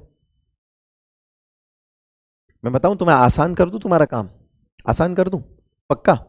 आजा, सल्फाइड्स के लिए क्या लिखा? All sulphides are water insoluble, PPT आ गई। अब बात याद रखो कि इनकी कलर्ड होती है। फिर भाई एक होता है ना कि तुम्हें यही नहीं पता चले कि वो प्रेसिपिटेट है कि नहीं है, तो मैं पुराना फ्लैशबैक लेके जा रहा हूं। देखो क्लोराइड, ब्रोमाइड, आयोडाइड सिल्वर के प्रेसिपिटेट होते हैं, AgCl व्हाइट होता है, AgCl व्हाइट होता है। मैंने वो लिखे हैं जो व्हाइट नहीं है, मैंने वो लिखे हैं जो व्हाइट नहीं है, मैंने यहां पे अपनी बात को काटा है। वो वाला तो केस ही अलग है, MgJ2। यस, वापस एक्सप्लेन करता हूं। अगर डी ब्लॉक है तो दो कंडीशन दिखेगी, D10 या D से 1 2 से 9। 1 to 9 को साइड में कर दो।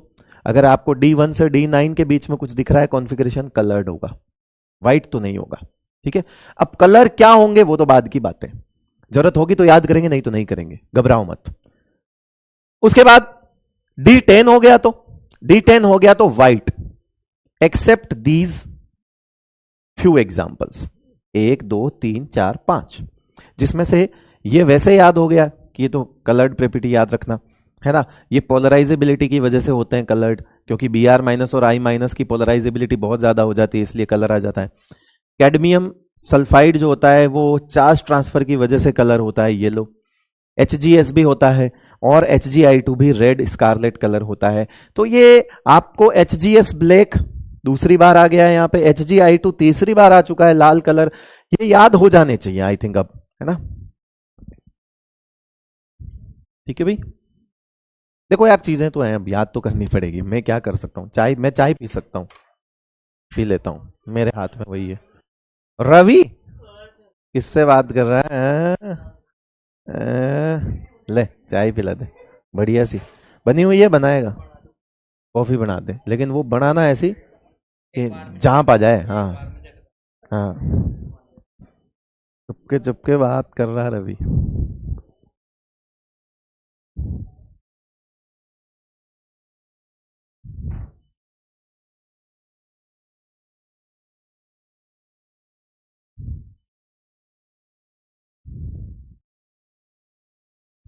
चलो, तो इस स्लाइड को बेटा थोड़ा ध्यान में रखना, ये स्लाइड तुम्हें बचाएगी। अब जरा इस स्लाइड को ध्यान में रखते हुए ये सवाल करके दिखाओ, विच वन इज कलर्ड। ध्यान रखना, ये मदद करती है कि नहीं करती है सोचते हैं, है ना। देखो बेटा, क्या वो स्लाइड तुम्हारी मदद करेगी? ये सारे प्रेसिपिटेट है, ये सब प्रेसिपिटेट है, बोल रहा है कि कलर्ड बताओ, कलर्ड बताओ, देखें अगर वो स्लाइड तुमने वाकई एमडीजे तुम्हारा काम करेगा ना, तो ऐसे सवाल तुम कर लोगे।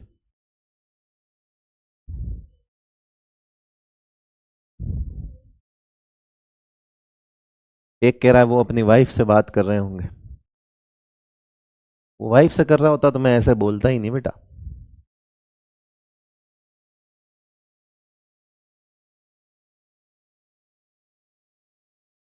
उसके डीजे हैं, अभी शादी ब्याह में बजाता है वो डीजे।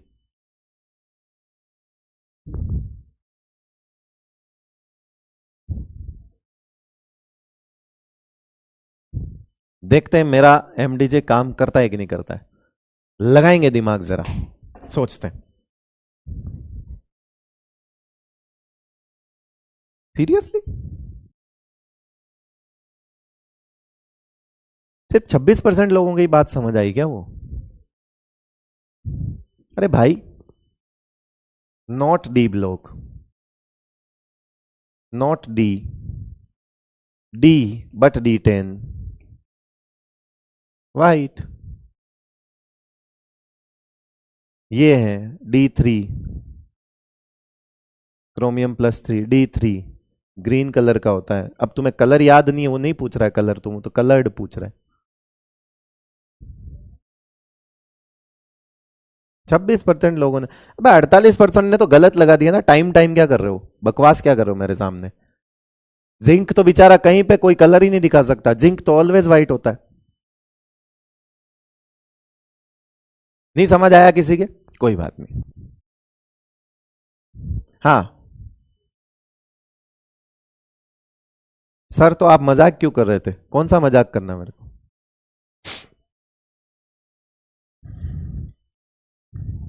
ये बता, AgCl PPT is soluble in excess of NH3, कौन बताएगा ले?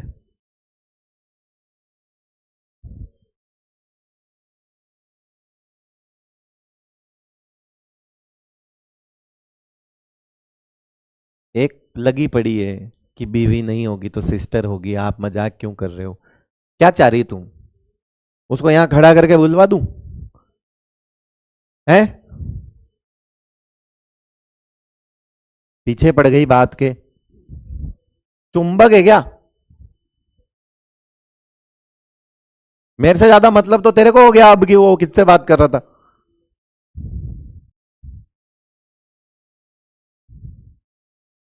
पंचायती, अरे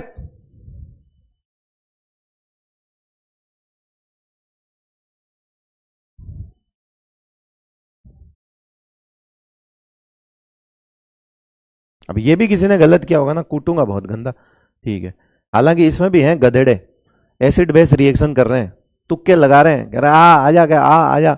अबे वो कॉम्प्लेक्स बना लेता है यार, पीछे देख ले भाई यार, ये वाला कॉम्प्लेक्स बनाएगा AgNH3 2+, चाहे तो यहाँ पे Cl भी लगा ले, प्लस की जगह ले ये Cl। ये मत बोल देना कि ये, अरे मोरी मैया ये क्या हो गया।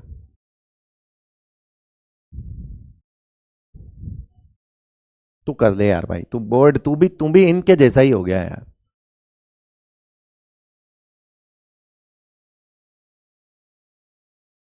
ये कॉम्प्लेक्स बना दे।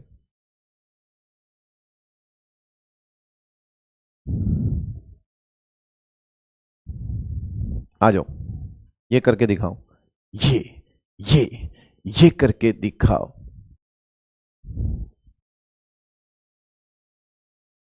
पीपीटी डिसोल्यूशंस के कुछ रूल बताए थे। पहला रूल था कि कार्बोनेट को बाइकार्बोनेट में बदल देते हैं, जरा बताइए रे क्या है।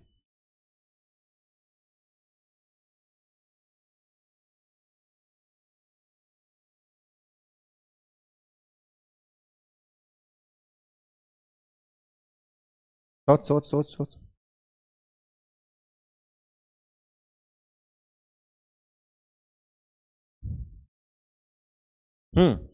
हमने देखा था कि जो भी कार्बोनेट होगा उसमें CO2 मिलाएंगे एक्सिस में, तो वो बाइकार्बोनेट बन जाएगा। ये वाटर सॉल्युबल होते हैं और ये वाटर इनसॉल्युबल होते हैं। तो ये तो प्रेसिपिटेट लिखा हुआ है इन्होंने बेचारों ने, तो ठीक है, हमारा ये गैस कौन सी हो गई, CO2। और सॉल्यूशन अब इसने बाइकार्बोनेट है, तो बेरियम का बाइकार्बोनेट बना दो फिर लो।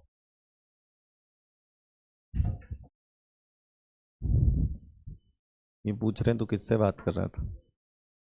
ये देख, अब ये जिस तरह से हंस रहा है ना, बन लो तुम शरीफ, बताओ,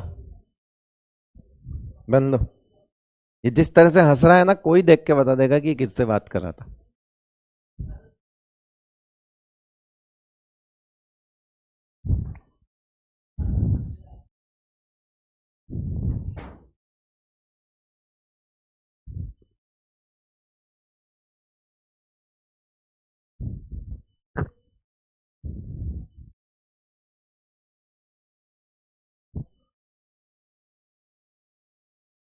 कह रहे Cl2 हो सकता है। Cl2 क्यों होगा, Cl2 गैस एक्सिस में लाऊंगा मैं, फिर सॉल्यूशन कौन सा बनेगा, BaCl2 है, नहीं होगा। इस तरह से प्रेसिपिटेट के हर जगह थोड़ी Cl2 गैस रिएक्शन करेगी। Cl2 ऐसे ही गैस रिएक्शन कर जाएगी क्या, कुछ भी ज्यादा नहीं सोच रहा तू। ले रे चंपक, अगला सवाल देख। 30 सेकंड, कह रहे टाइम कम पड़ गया, नहीं पड़ेगा, फटाफट दो। ब्लैक प्रेसिपिटेट है, HCl में डाला, इनसॉल्युबल है। ब्लैक प्रेसिपिटेट है, व्हाइट लिखते ही तो काम खराब हो जाता। ब्लैक प्रेसिपिटेट है, सोचो जरा।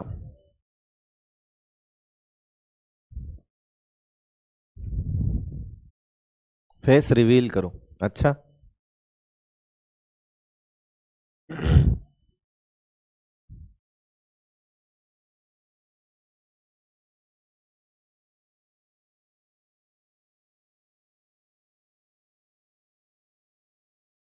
इसमें से ब्लैक प्रेसिपिटेट कौन है, कौन है वो ब्लैक प्रेसिपिटेट, मैंने कहा। अरे नहीं होगा क्या, 88% लोगों ने आंसर सही किया, झूठ नहीं बोल रही हूं, देख लो। लो, बहुत बढ़िया बेटा। कहा भी था HGS जो है वो ब्लैक है, Na2Cn+2 ग्रीन होता है, ये व्हाइट होता है ना। ये इसका कलर बताओ क्या है, PbCO3 का, मेरे को नहीं पता ना, मैंने लिखवाया है। PbCO3 का कलर क्या होगा बताओ।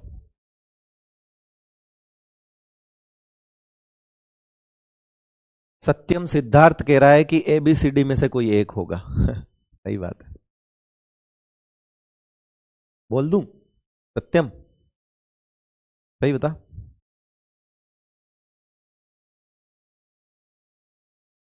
हम्म स्वयंवर चल रहा है ना यहाँ पे, तो कोई एक होगा ABCD में से। White, good. अब चीज पकड़ में आ गई तुम्हारी। ये वाइट प्रेसिपिटेट है, ये ब्लैक है, ये वाइट है, ये ग्रीन है। मतलब कलर्ड है, ग्रीन याद नहीं रहे तो कोई बात नहीं, कलर्ड तो बता ही सकते हो बिकॉज D8 है।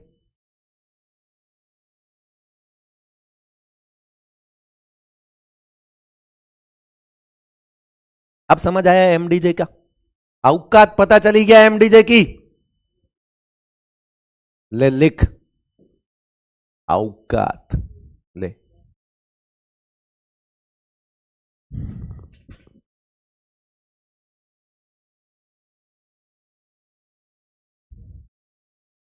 लिखो रे लिखो।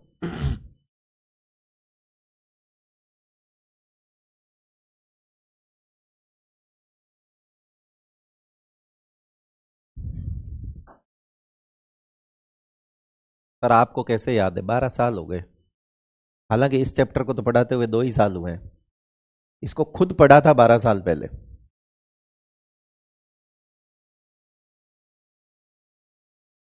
Y insoluble in, why it is insoluble in HCl, एक पूछ रहा है।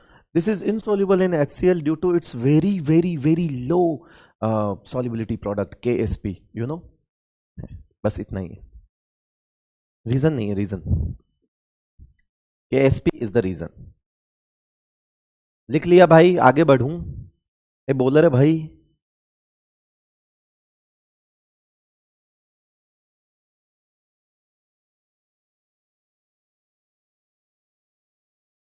एक आया है हेलो डोलिसिस लिख रहा है। आराम से भाई, डोली नाम का भैया भी होता, नौकरी पे रख लेगा तेरे को, पत्ती डालेगा तू, जबान से दूध चाटेगा।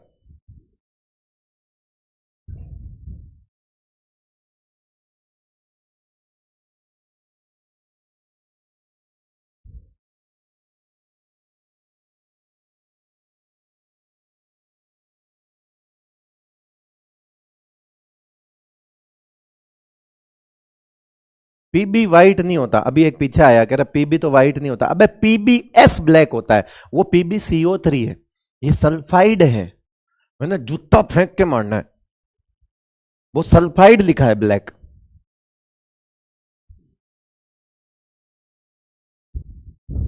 तुम्हें उधर दिमाग नहीं लगाना है, जो जो 4-5 काम के नहीं है ना, जो 4-5 अलग से बता रखे हैं ना, उसमें गुजरे हैं।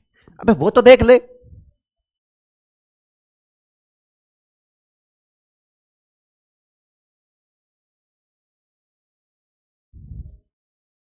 अब आजा, अब हम कंफर्मेटरी टेस्ट स्टार्ट करेंगे, ठीक है। अब क्या करेंगे हम, कंफर्मेटरी टेस्ट स्टार्ट करेंगे। देखो मेरे को मेहनत बहुत लगती है इस चैप्टर में, मैं फिर कह रहा हूं, क्योंकि मेरे पास टाइम कम है और इस चैप्टर को खत्म करना है, और मैं जानता हूं कि ये चैप्टर ऐसा है कि तुम्हें पढ़ाना है, तुम्हें भी समझाना है। एक तो बोलूं कि रटवा दूं, तो इसलिए मेरे को ये सब पहले लिख लुका के लाने पड़ते बेटा। 2-3 घंटे ये पेन चला रहा होता हूं मैं बैठ के यहां पे। यस, कंफर्मेटरी टेस्ट जब भी हम करते हैं ना किसी एनायन का, अभी हो गई सारी बेसिक बातें, अब काम शुरू करते हैं, मुद्दे पे आते हैं। इधर पीछे अभी कुछ नहीं देखने का, कुछ नहीं लिखने का, इधर भाई की बात सुनने का। मुद्दे पे आते हैं। अब आ गया है वो दिन जहां पे सबको तुमको ट्रेनिंग मिल चुकी है। आज वो दिन है जहां से कंफर्मेटरी टेस्ट शुरू करेंगे। क्या हमने इससे पहले कोई टेस्ट किए हैं? यस, हमने प्रीलिमिनरी टेस्ट किए हैं, जो प्राइमरी टेस्ट होते हैं वो किए हैं। प्राइमरी टेस्ट से हमने अब तक क्या पता कर लिया? हमने ये पता कर लिया कि ये क्लास ए का एनायन है या ये क्लास बी का एनायन है। उसके बाद हमने ये भी पता कर लिया कि ये सब ग्रुप 1 का है या सब ग्रुप 2 का है। अब हम आगे आ रहे हैं, सब ग्रुप 1 में भी हमने ये पता कर लिया कि जब एसिड मिलाएंगे डाइल्यूट HCl या डाइल्यूट H2SO4 तो क्या क्या ऑब्जर्वेशंस आ सकती हैं। गुड़गुड़ के साथ कलरलेस और ऑर्डरलेस गैस निकलती तो CO2 होता है, तो पता चलता है कि कार्बोनेट है या बाइकार्बोनेट है। सफोकेटिंग स्मेल यानी कि चॉकिंग स्मेल के साथ अगर जलने जैसी, है ना, सल्फर के जलने से ऐसी स्मेल आती है तो वो SO2 होता है, यानी कि बाई सल्फाइट या सल्फाइट हो सकता है। अगर खटी खटी स्मेल आती है तो एसीटेट हो सकता है। अगर सड़े अंडे जैसी स्मेल आती है, एकदम गंदा गंदा नाला नहीं सड़ता है वैसा, तो सल्फाइड हो सकता है, डमरू वाला। पेल येलो कलर का सॉल्यूशन नीचे जम जाए और उसके साथ वो वाली बर्निंग सल्फर की स्मेल आए, लेकिन साथ में पेल येलो कलर का सॉल्यूशन जम जाए तो फिर ऑक्जेलेट हो सकता है। तो हमने ये काम किए। फिर उसके बाद हम इस तरफ भी आए कि सब ग्रुप 2 के लिए भी हमने क्या किया कि अगर F माइनस है और हमने कंसंट्रेट H2SO4 मिलाया तो एक क्लियर सॉल्यूशन बनता है जो कि थोड़ी देर बाद हमारी टेस्ट ट्यूब को खराब कर देता है। अगर क्लोराइड होगा तो व्हाइट फ्यूम्स आएंगे जिसे हम अमोनियम क्लोराइड की ग्लास रोड डाल के बढ़ा के देख सकते हैं। अगर ब्रोमाइड होगा तो रेडिश ब्राउन कलर की वेपर्स निकलेगी जिसे हम पानी में डालेंगे तो कलर भी ब्राउन हो जाएगा पानी का। अगर वो नाइट्रेट है तो ब्राउन कलर आएगा, फिर से ब्राउन फ्यूम्स आएगी। सर पता कैसे चलेगा? ये पानी को कलरफुल नहीं बनाएगा, ये कलरलेस करेगा due to formation of NO and HNO3, due to formation of NO and HNO3।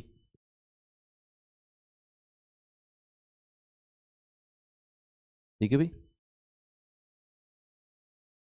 Sir आपके नेल्स लॉन्ग हैं, हाँ आज काटने, कल मंगल था ना तो काटे नहीं, आज काटेंगे अभी। एक कल रात को पोछा नहीं और इतने बढ़ गए, ये ज़्यादा प्रोटीन खा लिया था मैंने, क्रिएटिन आई है इधर वो। उसके बाद ठीक रहे, नहीं तो ऐसे कर भी दूंगा मैं। हाँ विल्वेरीन, ज़्यादा मत गिरे, बड़े चुपचाप। कैसे कैसे लोग हैं यार, नेल्स लंबे हैं। स्लो तोड़ दिया, इतना तगड़ा चल रहा था मेरे, सब याद आ रहा था मेरे को, मजा आ रहा था बताने में। चलो नहीं बात कर रहा मेरा।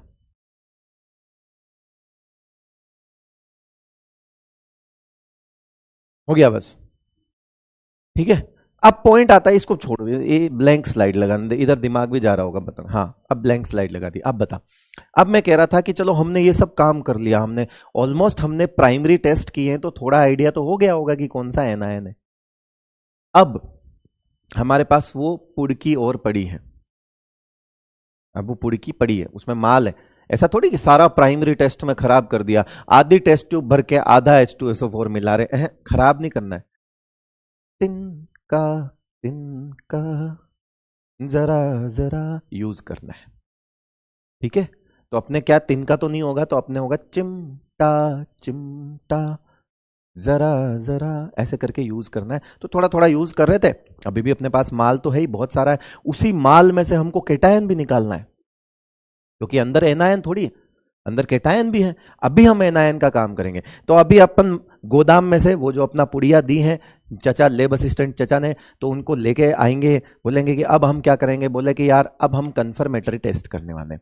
कंफर्मेटरी टेस्ट के लिए सबसे इंपॉर्टेंट चीज होती है क्या, वो सुनो, कि उसमें से थोड़ा सा माल लेना है। वो जो तुमको दिया है माल, उस माल में चूर्ण, उस चूर्ण में से थोड़ा चूर्ण लेना है और थोड़ी मोटी वाली टेस्ट ट्यूब में, थोड़ी सी मोटी वाली टेस्ट ट्यूब जो होती है ना, उसमें थोड़ा चूर्ण मिलाना है और उसका 3 गुना सोडियम कार्बोनेट मिलाना है। क्या करना है? उसका 3 गुना, जितना तुम चूर्ण लोगे, जितना तुम माल लोगे, उसका 3 गुना सोडियम कार्बोनेट मिलाना है और थोड़ा पानी मिला देना है। हाँ ऑब्वियसली सोडियम कार्बोनेट जो है वो आपको व्हाइट पाउडर की फॉर्म में मिलेगा, तो साथ में आप पानी डाल दो। ठीक है भाई। क्या होता है, 1 पार्ट चूर्ण जो तुम्हें मिला है, 3 पार्ट सोडियम कार्बोनेट का चूर्ण और पानी मिलाना है। और क्या करना है बेटा, टेस्ट ट्यूब को पकड़ के और उसमें गर्म करने का, क्या करना है भैया, बढ़िया उबालना है, मस्त बढ़िया माल बनाना है। ठीक है। ऐसा क्यों कर रहे हैं वो अभी बताऊंगा, पहले क्या कर रहे हैं वो सुन लो। फिर वो जो भी बनेगा, तुम देखोगे कि थोड़ी देर जब तुम उसको रखोगे तो उसमें कुछ नीचे जो है वो तो जम जाएगा और ऊपर क्लियर सॉल्यूशन बच जाएगा। नीचे कुछ कुछ तो प्रेसिपिटेट आ जाएगा, कचरा वचरा नीचे आ जाएगा।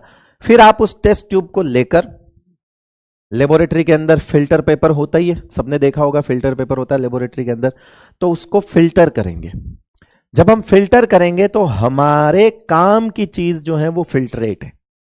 जो फिल्टर पेपर के ऊपर कचरा आएगा उसे साइड में कर देंगे, फेंक देंगे। अब ऐसा क्या हुआ कि क्या किया हमने, बताओ, मैं आपको बताता हूं, और ये हमें क्यों करना पड़ता है वो भी बता दूंगा।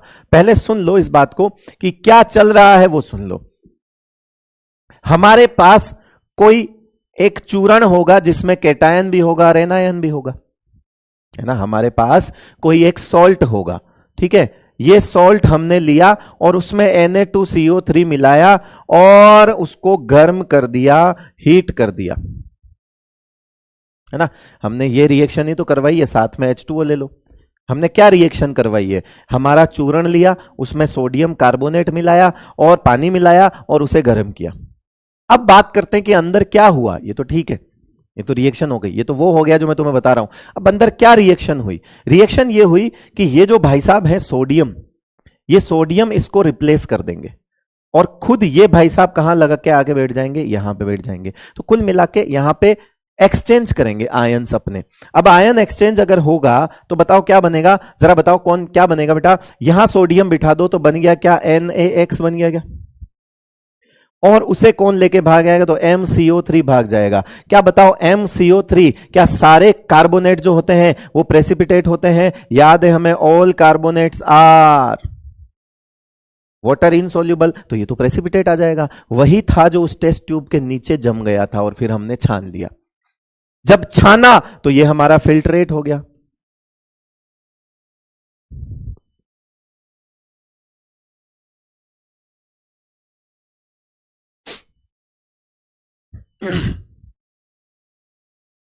ठीक है भाई, ये हो गया। अच्छा M2CO3 कर देना, बिकॉज हमने उसको M+ लिया है। राइट राइट राइट, बहुत बढ़िया।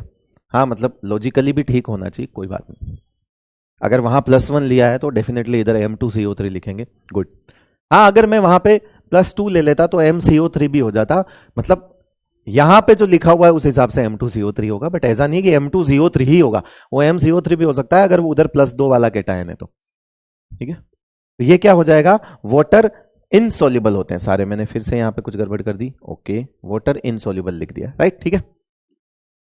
हमने ये काम क्यों किया, ऐसा क्या हुआ ये, तो पहली चीज, ये जो सॉल्ट है ना, ये सॉल्ट वाटर इनसॉल्युबल था। ये सॉल्ट कैसा था, वाटर इनसॉल्युबल सॉल्ट था।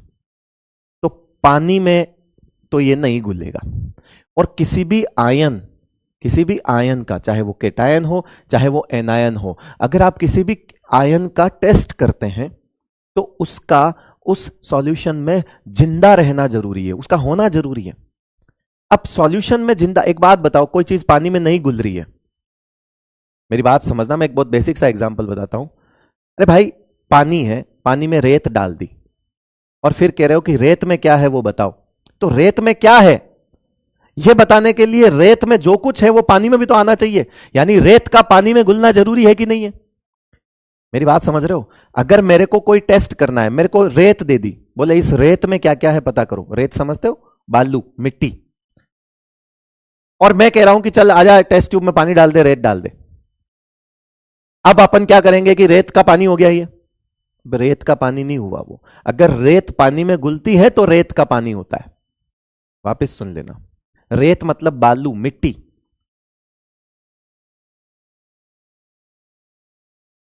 बालू, मिट्टी, ठीक है। सर यहां पे एक्स क्या होगा, जितने एनायन पढ़े हैं ना वो सब हो सकते हैं, सुन ले मेरी बात को, अभी सबर कर ले। एक्स क्या होगा यही पता चल जाएगा तो फिर तो हो गया तेरा टेस्ट कंफर्मेटरी। प्रीलिमिनरी करके आया ना, उनमें से कोई एक होगा। यस, मेरी भावनाओं को समझो यार प्लीज, तुम्हारे से हाथ जोड़ता हूं। मैंने एक टेस्ट ट्यूब ली, उसमें पानी भरा, और पानी भरने के बाद अगर मैं उसमें रेत डाल दूं, रेत समझते हो, बालू, मिट्टी डाल दी, और अब बोल रहा हूं कि चल पानी छान ले, है ना, पानी छान लिया, और अब आप बोल रहे हो सबको कि ये रेत का पानी है, रेत का पानी है, इसमें रेत है, गलत, इसमें कुछ नहीं है। अगर रेत पानी में घुल जाती है, अगर बालू या मिट्टी पानी में घुल जाती है तो वो पानी होगा। अब मैं पानी में गुड़ डालूंगा ना, पानी में गुड़, गुड़ समझते हो, गुड़ खाने वाला मीठा गुड़, अगर मैं पानी में गुड़ डालूंगा या पानी में चीनी डालूंगा तो मैं बोल सकता हूं कि चीनी का पानी है और गुड़ का पानी है, क्योंकि अब जो कुछ चीनी में था वो पानी में भी है। सो हमारा टास्क ये है, हमारा एम ये है, हमारा टारगेट ये है कि जिस भी आयन का टेस्ट हम करने जा रहे हैं उसे किसी सॉल्यूशन में लेके तो आए, वो घुलेगा ही नहीं। अब मैं इसको ऐसे ही छोड़ दूं, साफ लिखा हुआ है कि अगर ये वाटर इनसॉल्युबल है, लिखा हुआ है for preparation of soda extract, किसके लिए होती है? फॉर वाटर इनसॉल्युबल सॉल्ट के लिए होती है। ये जो वाटर सॉल्युबल है उसके लिए सोडा एक्सट्रैक्ट बनाने की जरूरत नहीं है। क्यों बना रहे हो? जो पानी में ही घुल रहा है उसको डाल दो, वो पानी में ही घुल जाएगा। पानी में घुल गया तो पानी में है फिर वो आयंस, कर लो टेस्ट जितने लगाने हैं, सैंपल हो गया वो तुम्हारा। तो कुल मिला के हम आयन को एक सॉल्युबल फॉर्म में लेके आ रहे हैं ताकि हम उसको डिफरेंट डिफरेंट टाइम पर टेस्ट कर पाए। जो चीज इनसॉल्युबल है आपने पानी में डाल दी, अब वो इनसॉल्युबल है, वो तो नीचे पड़ी है। अब आप उस पानी का क्या करोगे? कुछ नहीं, उस पानी में वो आयंस आए ही नहीं ना। अगर सॉल्युबल होंगे तो उस पानी में आयन आएंगे। तो हम टेस्ट किसका करेंगे? कर ही नहीं पाएंगे। इसीलिए हमारा टास्क ये है कि जो भी इनसॉल्युबल सॉल्ट है उसे पहले सॉल्युबल सॉल्ट बनाया जाए ताकि हम फर्दर टेस्ट कर पाए। तो वाई हमको जरूरत क्यों पड़ती है सोडा एक्सट्रैक्ट सॉल्यूशन बनाने की? पहली चीज, किसके लिए जरूरत पड़ेगी? जो सॉल्ट इनसॉल्युबल होंगे। सर सॉल्युबल सॉल्ट के लिए सोडा एक्सट्रैक्ट क्यों नहीं बनाएंगे क्या? अबे बेवकूफ है क्या, क्यों बनाएगा? सॉल्युबल है तो। सॉल्युबल का मतलब क्या है? जो पानी में सॉल्युबल है वो सॉल्युबल है। तो पानी डाल, पानी में आ गया तेरा आयन, अब उसी पानी से आगे के टेस्ट करता रहे, अलग अलग टाइम पे थोड़ा थोड़ा टेस्ट लेके। कुल मिला के तुम चूरण को लिक्विड बना रहे हो, ऐसे समझो। जो कुछ चूरण में है वो पानी में आना चाहिए, ये टारगेट है तुम्हारा। जो कुछ चूरण में है वो पानी में आना चाहिए। तो हम क्या करने वाले हैं? सोडा एक्सट्रैक्ट बनाने वाले हैं। कुछ ऐसे सॉल्ट होते हैं जो इनसॉल्युबल होते हैं, इनसॉल्युबल के लिए वो पानी में नहीं घुलते, तो उनको क्या किया जाता है? Na2CO3 के साथ मिलाकर गर्म किया जाता है और उन्हें रिप्लेस करके, आप सोचो all low fi salts are water soluble. अब लो फाई कौन है? सोडियम है। हमको ये सोडियम, मतलब मैं अगर ये अगर इनसॉल्युबल है, समझना मेरी बात को, अगर ये वाटर इनसॉल्युबल है तो किस वजह से है? उस एम की वजह से है कि वो कोई ऐसा कैटायन होगा जिसकी वजह से वो सोल्यूबल नहीं होगा। लेकिन अगर मैं उस कैटायन को हटा के सोडियम लगा दूं, तो मैंने सीखा हुआ है कि लो फाई जो होते हैं, लो फाई मतलब सोडियम, मैंने सीखा हुआ है कि जो लो फाई होते हैं वो सोल्यूबल बन जाते हैं। बस मेरे को ये बात पता थी और मैंने ये काम किया कि रुक जा, तू इनसॉल्युबल है ना, तो जिसकी वजह से इनसॉल्युबल है मैं उसको हटा के सोडियम लगा दूंगा। मुझे टेस्ट किसका करना है? एनायन का। मैंने रिप्लेस किसको किया? केटायन को। मेरा एनायन कहीं गया क्या? नहीं गया। बस मैंने एक ऐसा कंपाउंड बना दिया जो एनायन को पानी में लेके आ गया। क्योंकि अगर मैं पहले वाले केटायन को हटा के सोडियम चिपका दूंगा तो जो चीज पहले इनसॉल्युबल थी, सोडियम के लगते ही वो एनायन को पानी में लेके आ जाएगी, क्योंकि सोडियम के सॉल्ट तो सारे ही सोल्युबल हो जाएंगे बेटा। तो हमें ये जादू पता था। और सोडियम कहां से लाए? तो सोडियम कार्बोनेट को लेकर आए हम कि भाई सोडियम कार्बोनेट। बोले हाँ। कि तेरा काम? बोले क्या? तेरा जो सोडियम है तो जाके उसके चिपक जाना। बोले ठीक है। जिससे क्या होगा कि वो सॉल्युबल हो जाएगा और हमारा X माइनस उसके साथ पानी में आ जाएगा और हम इसको यूज करेंगे आगे कंफर्मेटरी टेस्ट के लिए। अभी समझ आई बात? क्योंकि वो अगर सॉल्युबल नहीं था तो उसका तो कुछ लिक्विड में था ही, आता ही नहीं। हमारा X माइनस पानी में ही नहीं आता अगर वो इनसॉल्युबल है तो फिर X माइनस के ही तो टेस्ट करने हैं, एनायंस के ही तो टेस्ट कर रहे हैं हम। समझ गए? और सारा चूर्ण नहीं बनाना है, ये सारा चूर्ण नहीं बनाना है, सारा नहीं डालना है कि जितना है डाल दे और 3 गुना सोडियम कार्बोनेट ले आ। तेरा चूर्ण जो खराब करेगा, जो करेगा, खत्म करेगा, जो करेगा, लेब असिस्टेंट आएगा लकड़ी लेके और मारेगा बहुत गंदा, उसका सोडियम कार्बोनेट भी खत्म कर देगा। बोले 3 गुना मिलाना है, इतना डाल दिया वो और 3 गुना इतना भर के डाल दिया उसमें। ठीक है, सारा नहीं लेना है, थोड़ा सा लेना है। क्यों? क्योंकि याद रखना उसी चूर्ण में कैटायन भी है जिसके भी टेस्ट करने हैं। अभी तो हम सिर्फ एनायन पे कर रहे हैं, तो ये तो एनायन के लिए तैयारी है। तो लिखा हुआ है सोडियम कार्बोनेट का Na प्लस सोल्ट के कैटायन को रिप्लेस कर देगा, एनायन चेंज नहीं होगा, है ना। और सॉल्ट के कैटायन को रिप्लेस कर देगा और सॉल्ट को क्या बना देगा? वाटर सॉल्युबल बना देगा।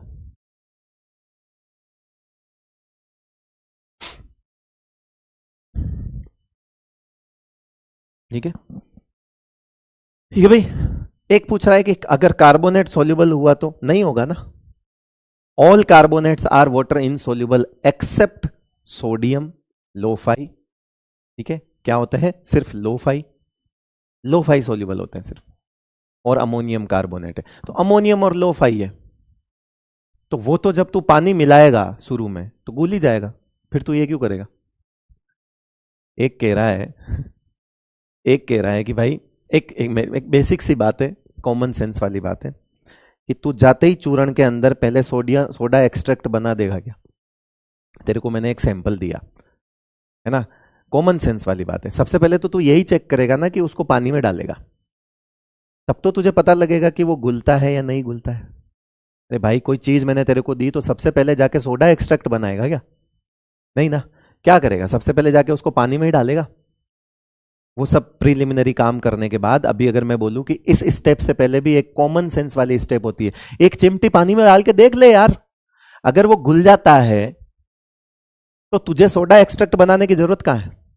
ये तो उनके लिए बनाएंगे जो सॉल्युबल नहीं है पानी में।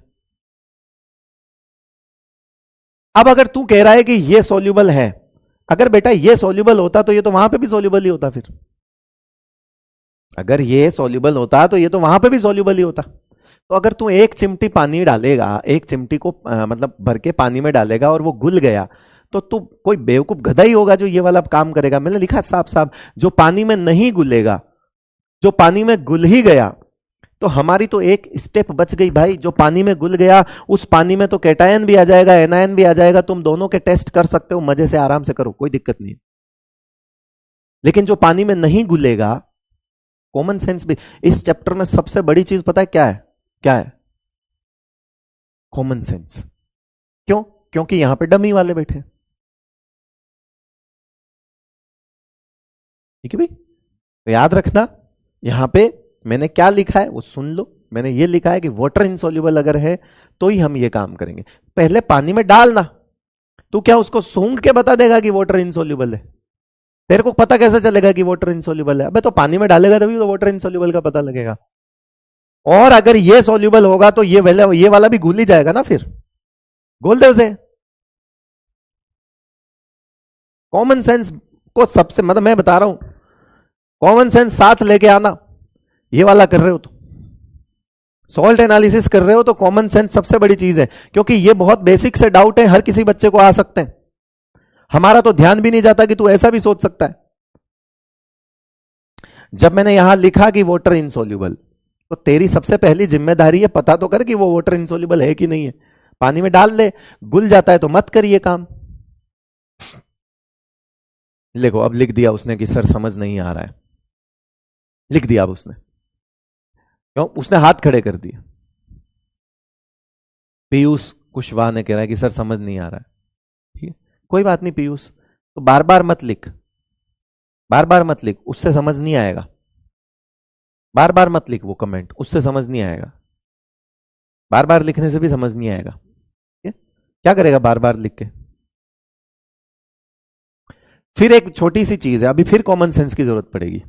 अभी आप सुन लो, ये लिखा हुआ है साहब, देखो क्या लिखा हुआ है, कंफर्मेटरी टेस्ट यानी कि वेट टेस्ट। अब नाम से पता चल रहा है कि यहां सूखे में कुछ नहीं करना है, यहां सब गीला गीला करके ही करेंगे।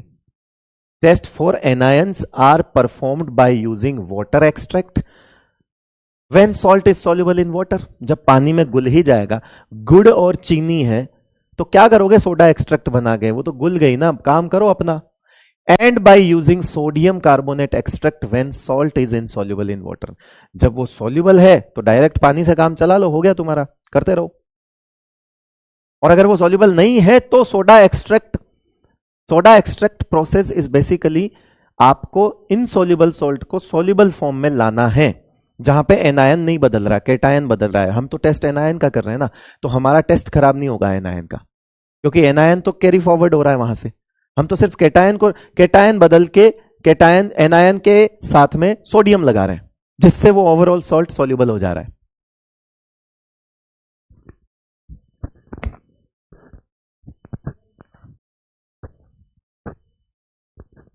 प्रैक्टिकली करा दूं,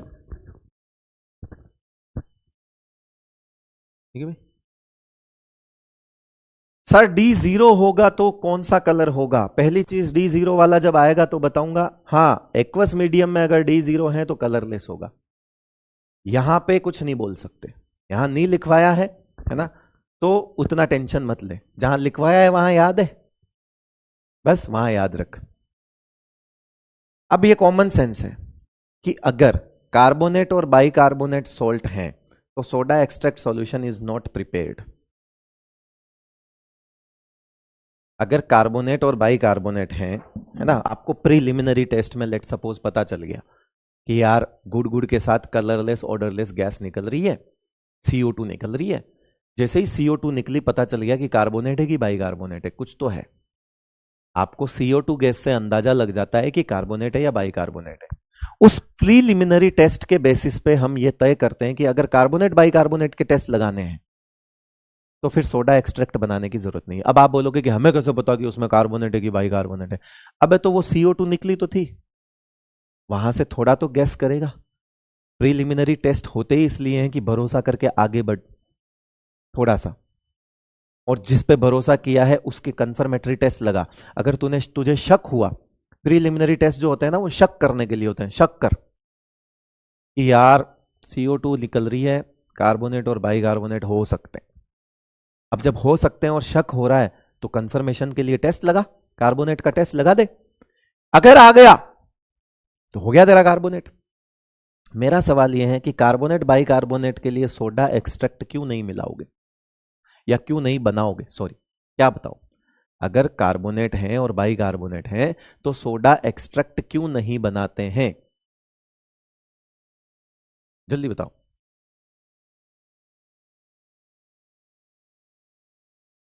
कह रहा टाइफाइड के टेस्ट के लिए होता है ये वाला टेस्ट। नहीं, वो तो विडाल होता है टाइफाइड के लिए।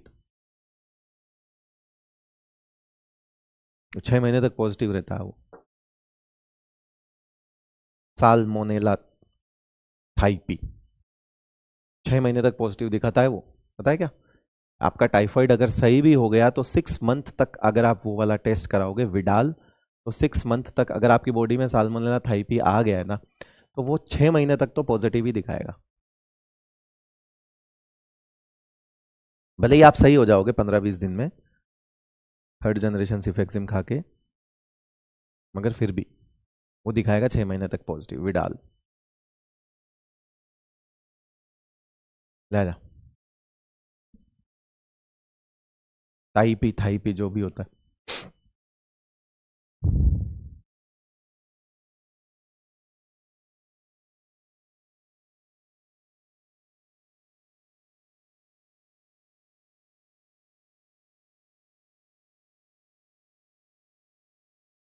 हाँ बता, क्यों नहीं मिलाएंगे?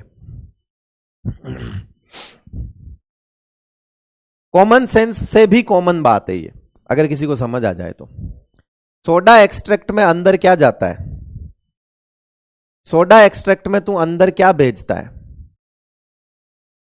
सोडा एक्सट्रैक्ट में अंदर क्या जाता है? जल्दी बता। सोडा एक्सट्रैक्ट में तुम कर क्या रहे हो ये बताओ।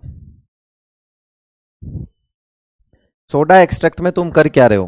अंदर कार्बोनेट ही तो भेज रहे हो। ये देखो, मैं कह रहा हूं कि उसमें कार्बोनेट है, मैं कह रहा हूं कि पहले से उसमें कार्बोनेट है। जब वो पहले से ही है तो तेरे को क्या करना सोडा एक्सट्रैक्ट बना के? क्या काम का ये उसकी? मुझे बता, क्या काम का? ये कुछ काम का है?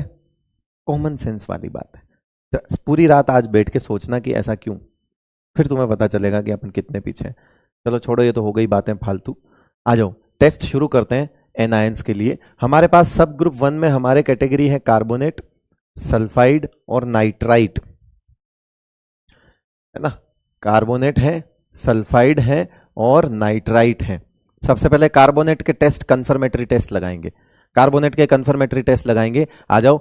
All carbonates are water insoluble, सारे कार्बोनेट्स वाटर इनसॉल्युबल होते हैं एक्सेप्ट, ये मैं इसलिए लिखा रहा हूं कि आपको वापस याद हो जाए चीजें, है ना। अभी हालांकि मैंने इनको पहले लिखवा दिया है एक साथ, मगर ये मैं बार बार इसलिए लिखवा रहा हूं ताकि याद रहे। एक्सेप्ट लो-फाई एंड अमोनियम कार्बोनेट। अमोनियम और लो-फाई हमेशा क्या होते हैं बेटा? सॉल्युबल होते हैं। कुछ बेसिक चीजें होती है जिनसे कंफर्मेटरी टेस्ट किए जाएंगे। वापस सुन लो, कुछ बेसिक सी चीजें होती है जिनसे कंफर्मेटरी टेस्ट किए जाते हैं। कुछ कॉमन मेथड्स होते हैं। कॉमन है इसका मतलब ये नहीं है कि हर जगह लगाओगे। कोई एसिड डाल के कंफर्म करेंगे, पीपीटी बना के कंफर्म करेंगे, किसी रिडॉक्स से भी कंफर्म कर सकते हैं। मैं कंफर्मेटरी टेस्ट की बात कर रहा हूं, क्लासिफिकेशन की बात नहीं कर रहा हूं। वो क्लासिफिकेशन की बातें थी, हो गई, वो क्लासिफाई करना था हमें। हमें पता चल चुका है कि कार्बोनेट है, हमें अगर शक हो गया कि कार्बोनेट है।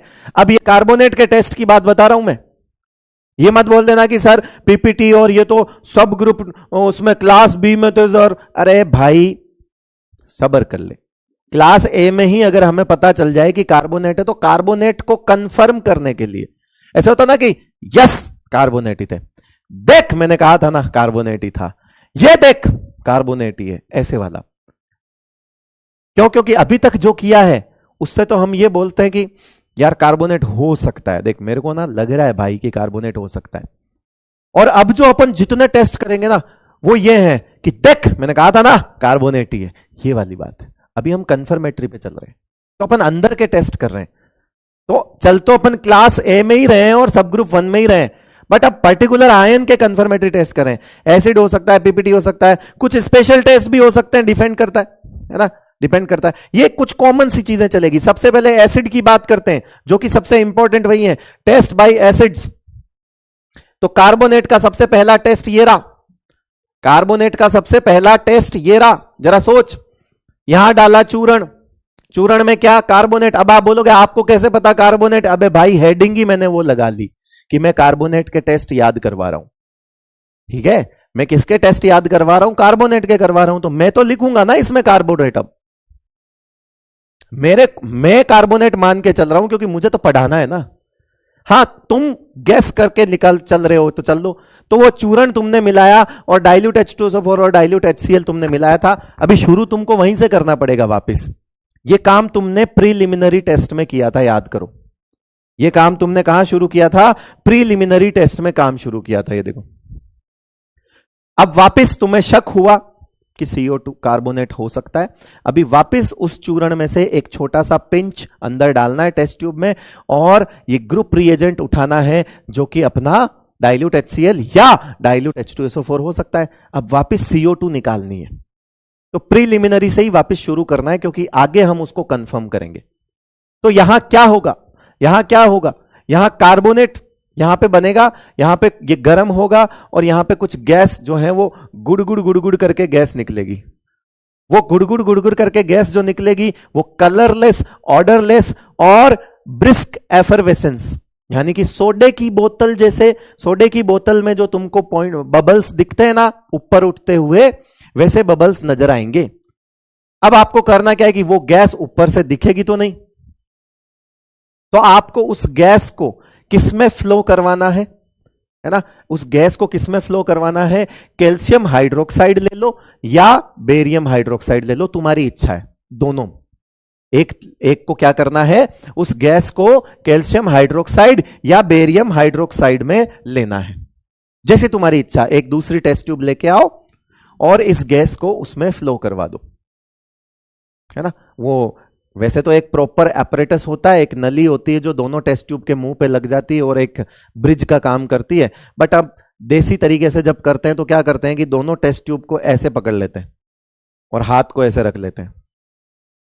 ठीक है, दोनों टेस्ट ट्यूब को ऐसे पकड़ लेते हैं, एक टेस्ट ट्यूब इधर, एक टेस्ट ट्यूब इधर, और ऐसे हाथ में उसको थोड़ा सा फ्लो करवा के कोशिश कर लेते हैं कि ठीक है ये जो गैस निकल रही है ये इसमें डालनी।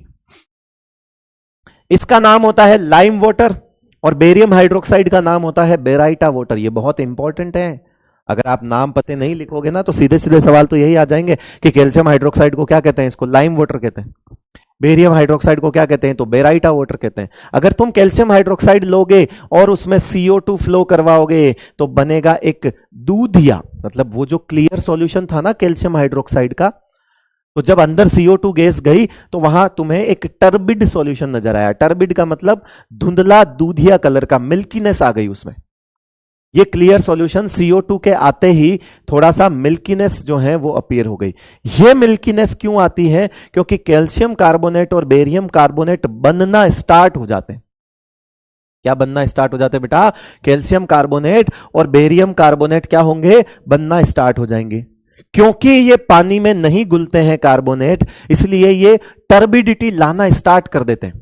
थोड़ा थोड़ा थोड़ा थोड़ा धुंधलापन आना स्टार्ट हो जाता है, क्योंकि अल्टीमेटली लास्ट में जाके तो इनको प्रेसिपिटेट ही बनना होता है। तो ये शुरू करने लग जाते हैं अपना काम। लेकिन अगर तुम, ये काम तब होगा जब तुम थोड़ी सी CO2 डाल के छोड़ दो। लेकिन अगर तुम उसको लगातार पकड़े रहोगे, है ना, कि चलने दे भाई, चलने दे भाई, चलने दे भाई, चलने दे भाई, चलने दे भाई, तो तुम ये देखोगे कि इस टेस्ट ट्यूब में पहले मिल्कीनेस डेवलप होती है, पहले मिल्कीनेस आती है, पहले धुंधलापन आता है, लेकिन तुम लगातार CO2 डाले ही जा रहे हो, डाले ही जा रहे हो, डाले ही जा रहे हो। तुमने देखा कि वो फिर क्लियर हो गया।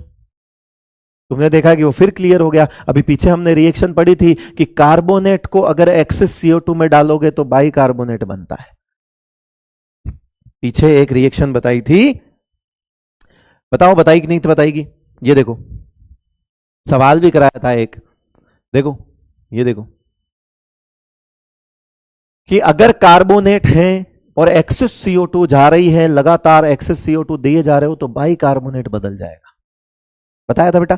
यही कॉन्सेप्ट यहां पर भी तो काम कर रहा है। और कौन सा कॉन्सेप्ट काम करेगा? कोई नया कॉन्सेप्ट थोड़ी आया है यहां पे। ये देखो, तो थोड़ी सी CO2 डाली तो कार्बोनेट बन गया, प्रेसिपिटेट आ गया, यानी कि धुंधलापन नजर आने लगा। प्रेसिपिटेट बन जाता अगर तुम रोक देते तो। तुमने रोका नहीं, लगातार आने दे, आने दे, आने दे, आने दे, तो वो मिल्कीनेस जो है वो क्या हो गई? डिसअपियर हो गई, वो मिल्कीनेस गायब हो गई। अब ये कैल्शियम कार्बोनेट और बेरियम कार्बोनेट नहीं, कैल्शियम बाइकार्बोनेट और बेरियम बाइकार्बोनेट बनेंगे। क्लियर सॉल्यूशन होगा, मिल्कीनेस जो है वो डिसअपियर हो जाएगी। जब आप ये करोगे तो आप बोल सकते हो कि यस, कार्बोनेट इज प्रेजेंट, क्योंकि कार्बोनेट होगा वही CO2 देगा। और CO2 को अगर तुम इन दोनों में से किसी में भी पास करवाओगे तो पहले मिल्कीनेस आएगी, फिर लगातार पास करते जाओगे CO2 तो वो मिल्कीनेस गायब भी हो जाएगी। ये सीरीज ऑफ एक्सपेरिमेंट, ये जो स्टेप्स हैं, ये आपको कंफर्मेशन देगी कि यस, चूर्ण में कार्बोनेट है। क्योंकि कार्बोनेट नहीं होता तो CO2 नहीं बनती, CO2 नहीं बनती तो ये काम नहीं होता आगे का। तो इसीलिए अब आप चाहो तो इसमें मतलब रिएक्शन की फॉर्म में भी देख सकते हो कि कार्बोनेट है, डाइल्यूट H2SO4 है, CO2 निकला।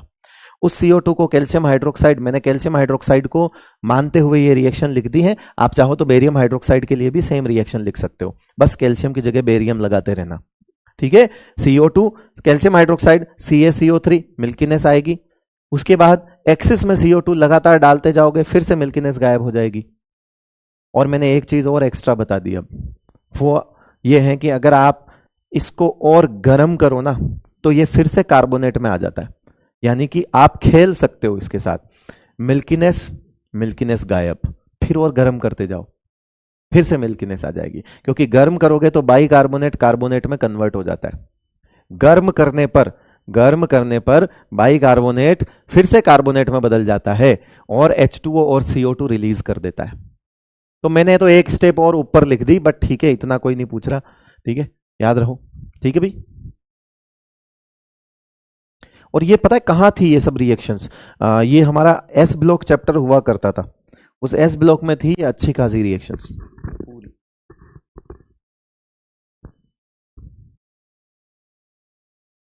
ठीक है भाई। सुशील वर्मा मुझे कह रहा है क्या, बस कर बे?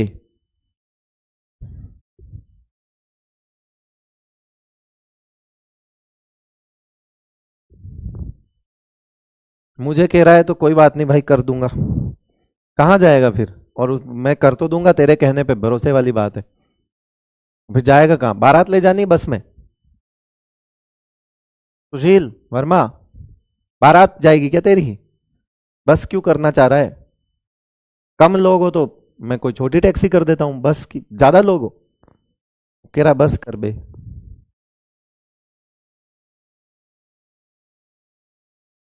कर तो दूंगा मैं, बता दे, पेमेंट तू कर दे, ट्रांसफर कर दे, मैं UPI ID बता देता हूँ। जी सर सुशील, कर दूंगा, बस कर दूंगा, आप बताओ।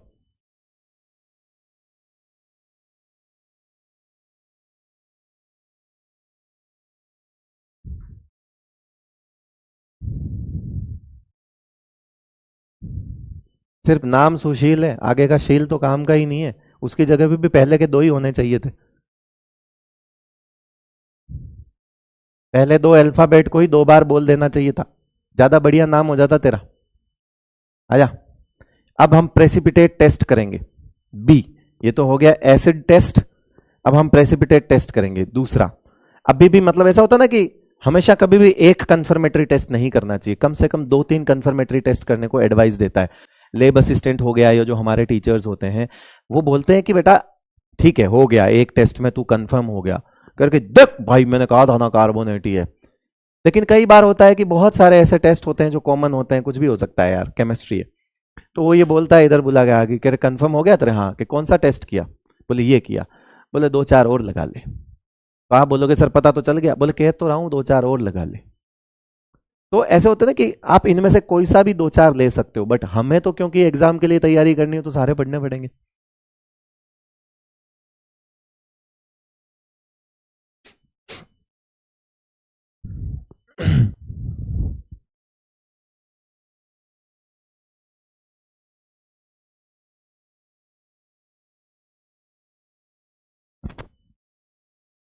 चलो, तो कार्बोनेट को आपकी इच्छा BaCl2 या CaCl2 है ना, दोनों में से कुछ भी मिला दो उसमें।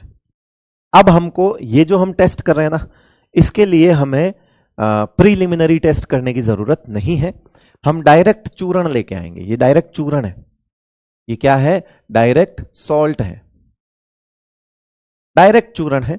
और डायरेक्ट चूर्ण में बेरियम क्लोराइड और कैल्शियम क्लोराइड मिलाएंगे, दोनों में से कोई भी मिला सकते हो, मैंने दो अलग अलग लिखा है। तो अगर हम बेरियम क्लोराइड मिलाएंगे तो हमारे पास BaCO3 आएगा, ठीक है। अगर वो चूर्ण तुम मिलाते हो है ना, तो BaCl2 यहां आएगा और ये आएगा CaCO3, ठीक है भाई। ये क्या प्रेसिपिटेट होंगे, होंगे। कार्बोनेट सारे ही प्रेसिपिटेट होते हैं, तो ये प्रेसिपिटेट होंगे। फिर कौन से कलर के होंगे, कौन बताएगा, कौन से कलर के पीपीटी होंगे ये? क्या ये व्हाइट पीपीटी होगा, क्या ये भी व्हाइट होगा? ये ले, अभी तुम्हारा मन नहीं माना कि यार प्रेसिपिटेट है, लेकिन क्या करूं, कैसे पता करूं कि क्या करना है, तो और नहीं माना मन, तो कह रहा कि HCl और HNO3 मिला दिया। और एक्सेस CO2 भी ले सकते हो आप यहां पे, क्योंकि आपको अगर ये पता है कि कार्बोनेट का ही आना है, और कार्बोनेट तो एक्सेस CO2 में भी बाइकार्बोनेट बन के घुल जाता है, तो या तो तुम HCl और HNO3 ले लो, उसमें भी घुल जाएगा, और या फिर तुम एक्सेस CO2 लोगे तो भी घुल जाएगा, क्योंकि ये कार्बोनेट है।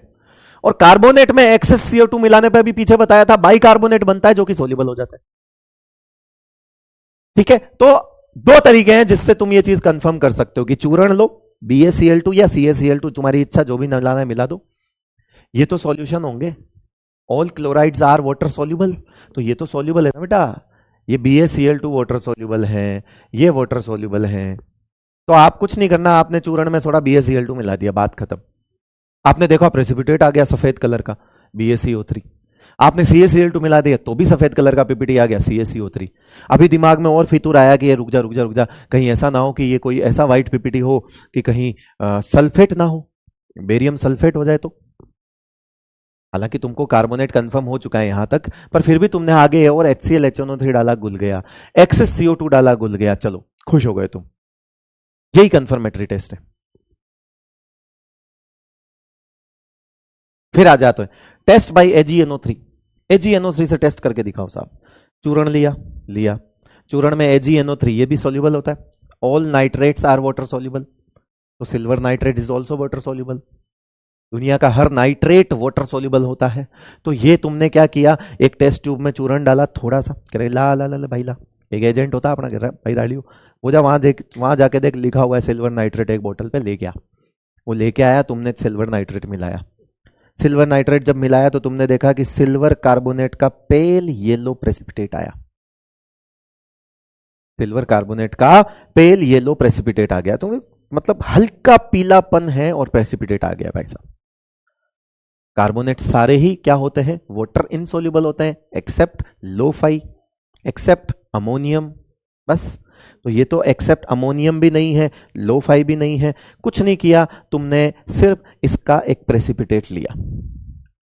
हम यही करेंगे मोस्टली, हम जितने भी टेस्ट करेंगे ना उसमें क्या करेंगे, कोई सोल्यूबल है उसे इनसोल्यूबल बनाएंगे, फिर इनसोल्यूबल बन गया उसे फिर से सोल्यूबल बनाएंगे, फिर सोल्यूबल बन गया फिर से उसे उनसे सोल्यूबल। हम ये सीरीज ऑफ टेस्ट क्यों कर रहे हैं, ताकि हम कंफर्म हो जाएं कि ये वही है जिसकी हम बात कर रहे हैं।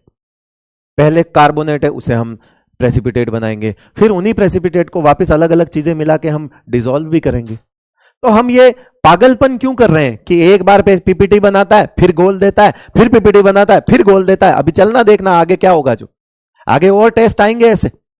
तुम सोचोगे कि अबे तेरे को पागल कुत्ते ने काटा है क्या, ऐसा सोचोगे तुम कि पहले पीपीटी बना रहा है फिर गोल रहा है, फिर पीपीटी बना रहा है फिर किसी और में गोल रहा है। अरे भाई, जब हम सीरीज ऑफ टेस्ट करते हैं तो हमें कंफर्म होता है कि हाँ, जो हम जिस आयंस के लिए ये चीज कर रहे हैं वो वही है। तो ये कंफर्मेटरी टेस्ट ऐसे ही होते हैं, बनाओ बिगाड़ो बनाओ बिगाड़ो बनाओ बिगाड़ो ऐसे करके। ठीक है भाई, थम्स डाउन वाले ज्यादा नहीं हो गए थोड़े से?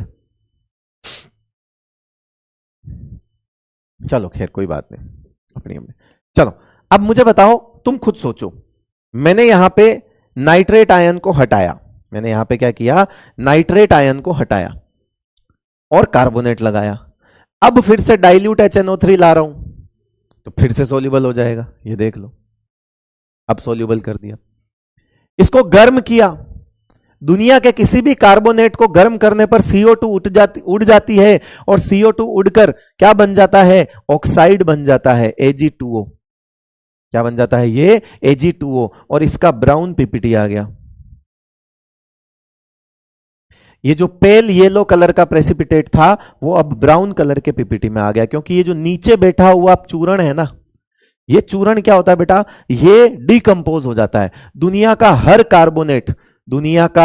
हर कार्बोनेट जब टूटता है थर्मल डिकम्पोजिशन तो ऑक्साइड और CO2 में टूटता है, याद रखना।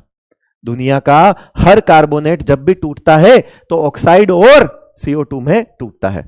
लो-फाई नहीं टूटते, बाकी सब टूटता है, ये लो-फाई है ही नहीं, ये तो सिल्वर का कार्बोनेट है, टूटेगा, टूट के ऑक्साइड बनाएगा। ये बना दिया देखो, MO यानी कि Ag2O।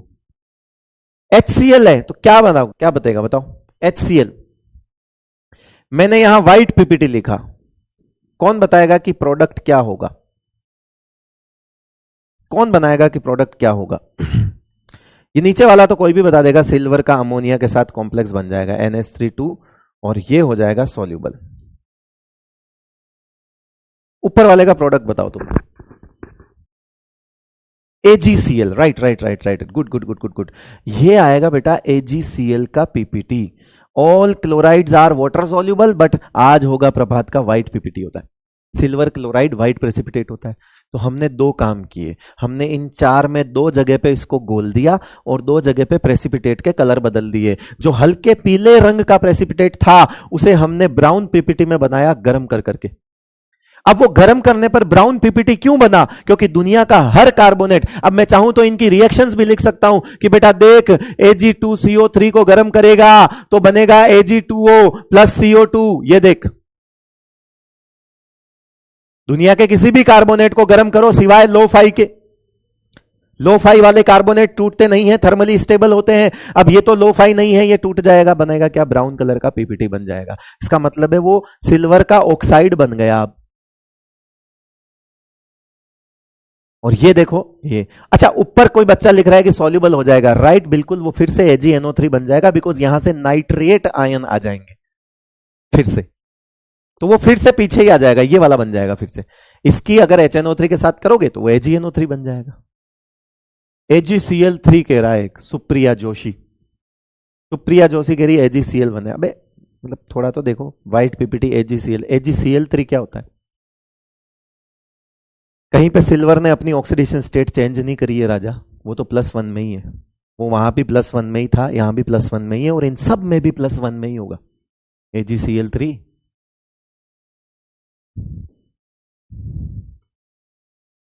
देखो 2 स्लाइड और हैं, ये सल्फाइड का टेस्ट हम कल शुरू कर लेंगे, 2 स्लाइड और है, इसमें मेरे को कुछ बताना नहीं है। ये एक स्पेशल टेस्ट है जिसमें HgCl2 मिलाते हैं, कोई कार्बोनेट का सॉल्युबल सॉल्ट जो है उसी के लिए होता है ये, इनसॉल्युबल के लिए नहीं होता है, पहले ही कह रहा हूं। कार्बोनेट का सॉल्युबल सॉल्ट होता है, उसमें HgCl2 मिलाते हैं। अब कार्बोनेट का सॉल्युबल सॉल्ट कौन सा हो सकता है? अगर सोडियम कार्बोनेट है तो हो सकता है ना।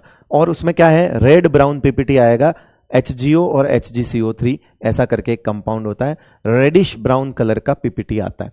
इतना इंपॉर्टेंट हालांकि नहीं है ये, बट मैंने ऐड कर लिया। उससे ज्यादा इंपॉर्टेंट ये रहे, test with lead nitrate and lead acetate. हाँ चलो, हमने लिया कार्बोनेट, ये दोनों तो वाटर सॉल्युबल है, दोनों ले सकते हैं, दोनों में से कोई सा भी ले सकते हैं, कुछ भी ले लो, कुछ भी ले लो। यहां जो बनेगा ना वो लेड कार्बोनेट बनेगा और वो व्हाइट पीपीटी होगा। अब हम इस व्हाइट पीपीटी के साथ आगे की रिएक्शंस करेंगे।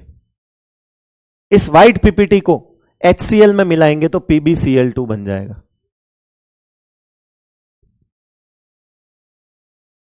All chlorides are water soluble, लेकिन आज होगा प्रभात वाटर सॉल्युबल नहीं है, ये इनसॉल्युबल है। NaOH, एक्सेस NaOH में मिलाएंगे, एक्सेस में NaOH मिलाएंगे, बताओ क्या बनेगा? लेड का PbOH का होल 4 बन जाएगा।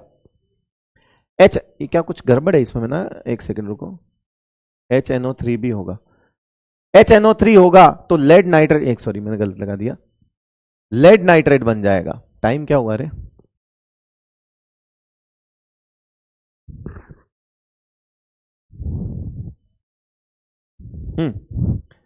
तो ये दोनों तो फिर से वही हो जाएंगे। ये देखो, इसको बनाओगे तो ये तो सॉल्युबल हो जाएगा, क्यों? क्योंकि नाइट्रेट मिला तो फिर से लेड नाइट्रेट बन जाएगा, एसीटेट दिया तो फिर से लेड एसीटेट बन जाएगा, तो ये भी सॉल्युबल हो जाएगा। एक्सिस NaOH में डालोगे तो ये भी सॉल्युबल हो जाएगा। क्यों हो जाएगा? जनाबे आली सबसे अच्छा Punjabi PB and beryllium Punjabi, तो ये भी सॉल्युबल हो जाएगा। बस HCl में इनसॉल्युबल रहेगा, बिकॉज आज होगा प्रभात के क्लोराइड्स जो हैं वो इनसॉल्युबल होते हैं। ये रहा नीचे रिएक्शन है, PbNaOH इनसॉल्युबल, एक्सेस में PbOH का होल 4 जैसा वो Na2PbOH का होल 4 बनेगा, वो सॉल्युबल बन जाएगा। एक बार के लिए इनसॉल्युबल होगा, लेकिन फिर वापस से सॉल्युबल बन जाएगा। ठीक है भाई, एम्फोटेरिक है। चलिए, तो होपफुली आपको मजा आया होगा। कल से हम सल्फाइड बढ़ेंगे, आज बहुत कम हो पाया है, मैं आपको बता देता हूं, आज बहुत ही कम पढ़ा है हमने, ठीक है, पर फिर भी कोई बात नहीं। कल से हम सल्फाइड के टेस्ट शुरू करेंगे, और आज के लिए इतना ही। चलिए, कल सारे एनायंस हो जाएंगे। बहुत बहुत शुक्रिया आपका, थैंक यू सो मच, नमस्कार। और मैं फिर कह रहा हूं, ये एक ऐसा चैप्टर है जिसे बाद के भरोसे मत छोड़ना, इसके नोट्स रोज रिवाइज करना, समझ रहे हो? अब आज अगर सेकंड लेक्चर था तो पहला और दूसरा दोनों रिवाइज करना, ये चैप्टर वरना ऐसा उड़ेगा ना, इस चैप्टर को रोज रिवाइज करोगे ना, मजा आएगा सीखने में। शुक्रिया।